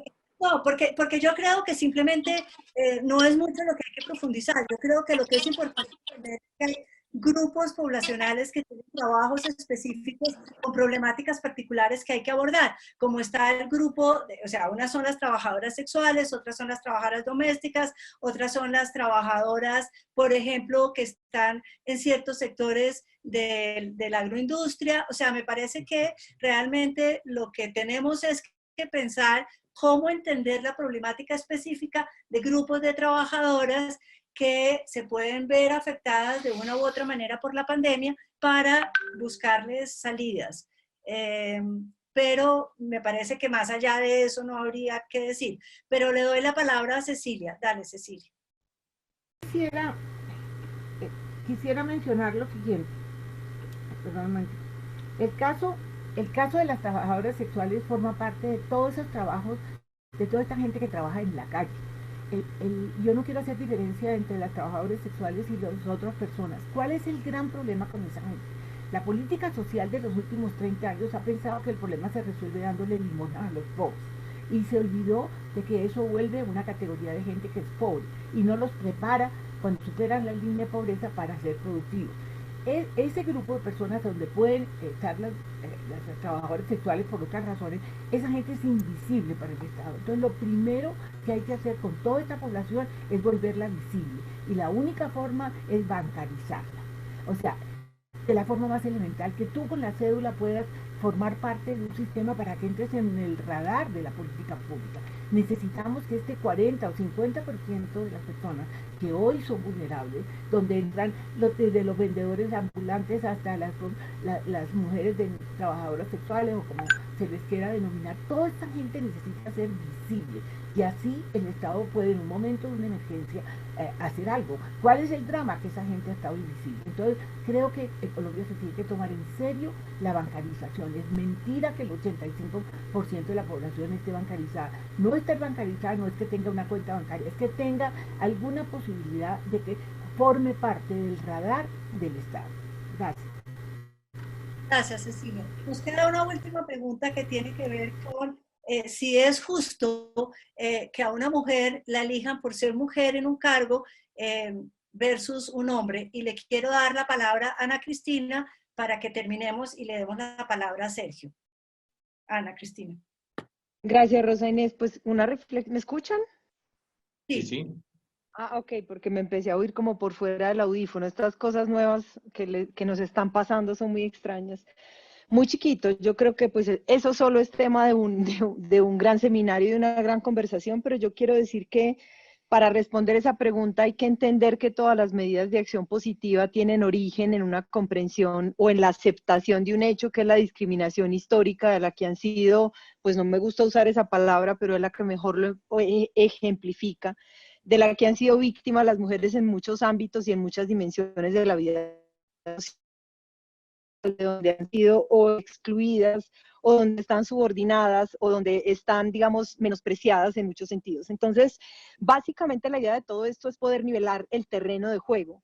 Y a eso, digamos, apunta un poco toda la tesis de la discriminación positiva, y a eso apunta ese reconocimiento particular que yo personalmente creo que es una acción que es bastante importante y que todavía, digamos, es vigente y necesaria en nuestras sociedades y en este momento, digamos, de nuestra sociedad.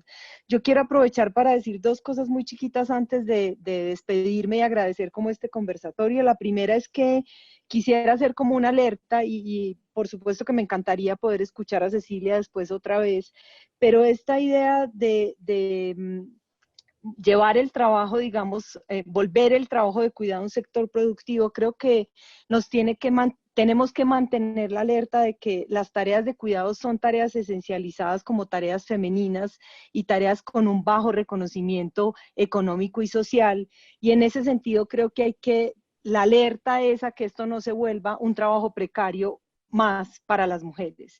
Y adicionalmente que aunque avancemos en esa dirección, el cambio cultural es fundamental porque no todo el cuidado se puede llevar al mercado.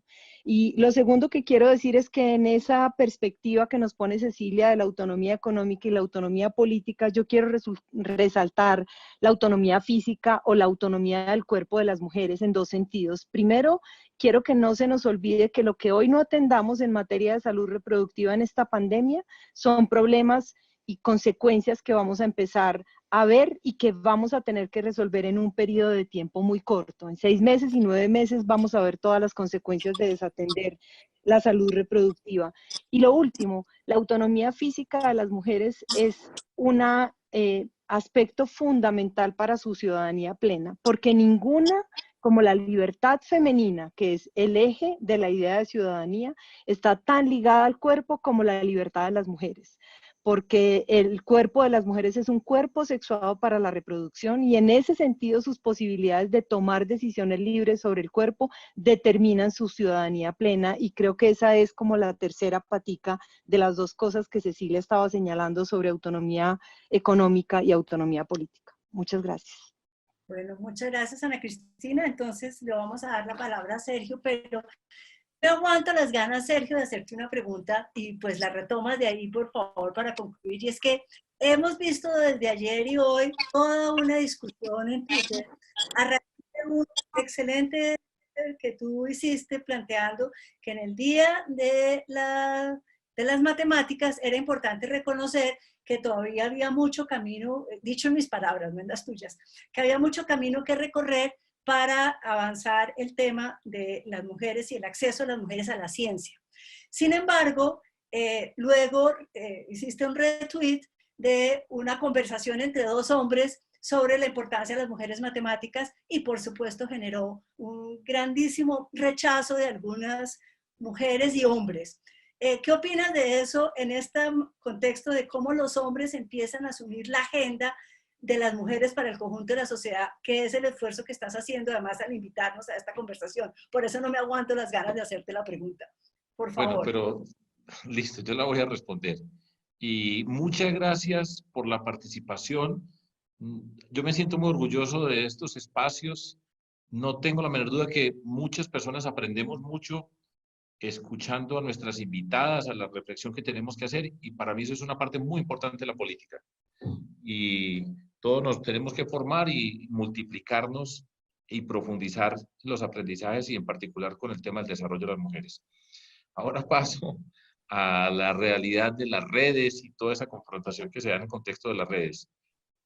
Ayer, yo no sé quiénes lo sabían, no sé, porque yo no, pues estoy todo el día siguiendo redes y mirando, pero yo desde muy temprano me enteré que era el Día de la Mujer Matemática.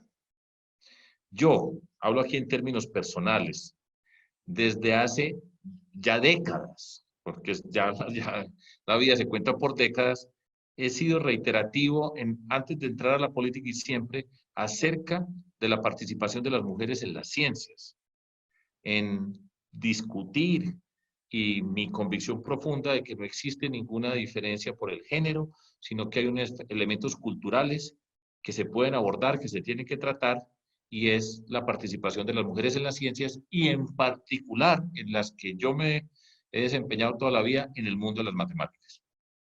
Entonces ayer descubrí temprano, porque yo no lo sabía, de hecho ayer era el día de la enfermera, ¿sí? Ese día que ya lo señalaron también Cecilia y Ana Cristina acerca del cuidado y lo que significa, pero yo descubrí que era el día de la mujer matemática porque una mujer matemática extraordinaria, iraní, se murió y había nacido un 12 de mayo y había sido la primera mujer que había recibido el equivalente al Premio Nobel de Matemáticas en el mundo de las matemáticas, porque no existe Premio Nobel de las Matemáticas. Entonces, yo dije, hombre, esto es importante. Esto por un segundito, decirle al mundo, a Colombia, ojo que el Día de la Mujer Matemática tiene esa implicación, el reconocimiento del talento y la capacidad de las mujeres para estar acá, y es una de las brechas grandes que hay de desigualdades, y está asociada con la cultura, está asociada con el poder, y todo eso. Entonces, así lo hice yo en un tuit. Y en el equipo de comunicación de Compromiso Ciudadano, habíamos grabado una conversación hace más de 2 meses con Ignacio Mantilla, rector de la Universidad Nacional, que también es matemático, y estábamos conversando en ese momento, y en un momento de la conversación, discúlpenme que hable en términos individuales, yo digo, es importante la participación de las mujeres, y retomaron ese pedacito de esa conversación, y no se hizo un contexto para presentarlo en el día de la discusión de las mujeres matemáticas. Entonces, primero voy a decir algo positivo. Yo no sé cuántas personas, y no sé, porque repito, no sigo las redes y no sé cuántas personas se manifestaron acerca de la mujer en el papel el Día de la Mujer en la matemática y el papel de la mujer en la ciencia. No tengo ni idea. Pero pues esa ha sido una obsesión particular, individual, que transmito a nuestro proyecto político y siempre decir el papel de las mujeres. Y recibimos una lección en el mundo caníbal, violento, agresivo de las redes con respecto a lo que pasó con ese video que se presentó con esa atención. Por supuesto, pues es una lección, quedan personas adoloridas porque pasó eso, y esa fue la intención, es una lección, y pues esperemos que no vuelva a pasar, pero ojalá que todas las personas que les haya parecido bien o mal, por lo menos hayan pensado que es el Día de la Mujer Matemática, de las mujeres en la ciencia, y que eso hace parte de la política. Por lo menos saquemos esa parte positiva para nosotros. Muchísimas gracias a todas ustedes. Ha sido una jornada maravillosa y que nos vaya muy bien a todos. Hasta luego.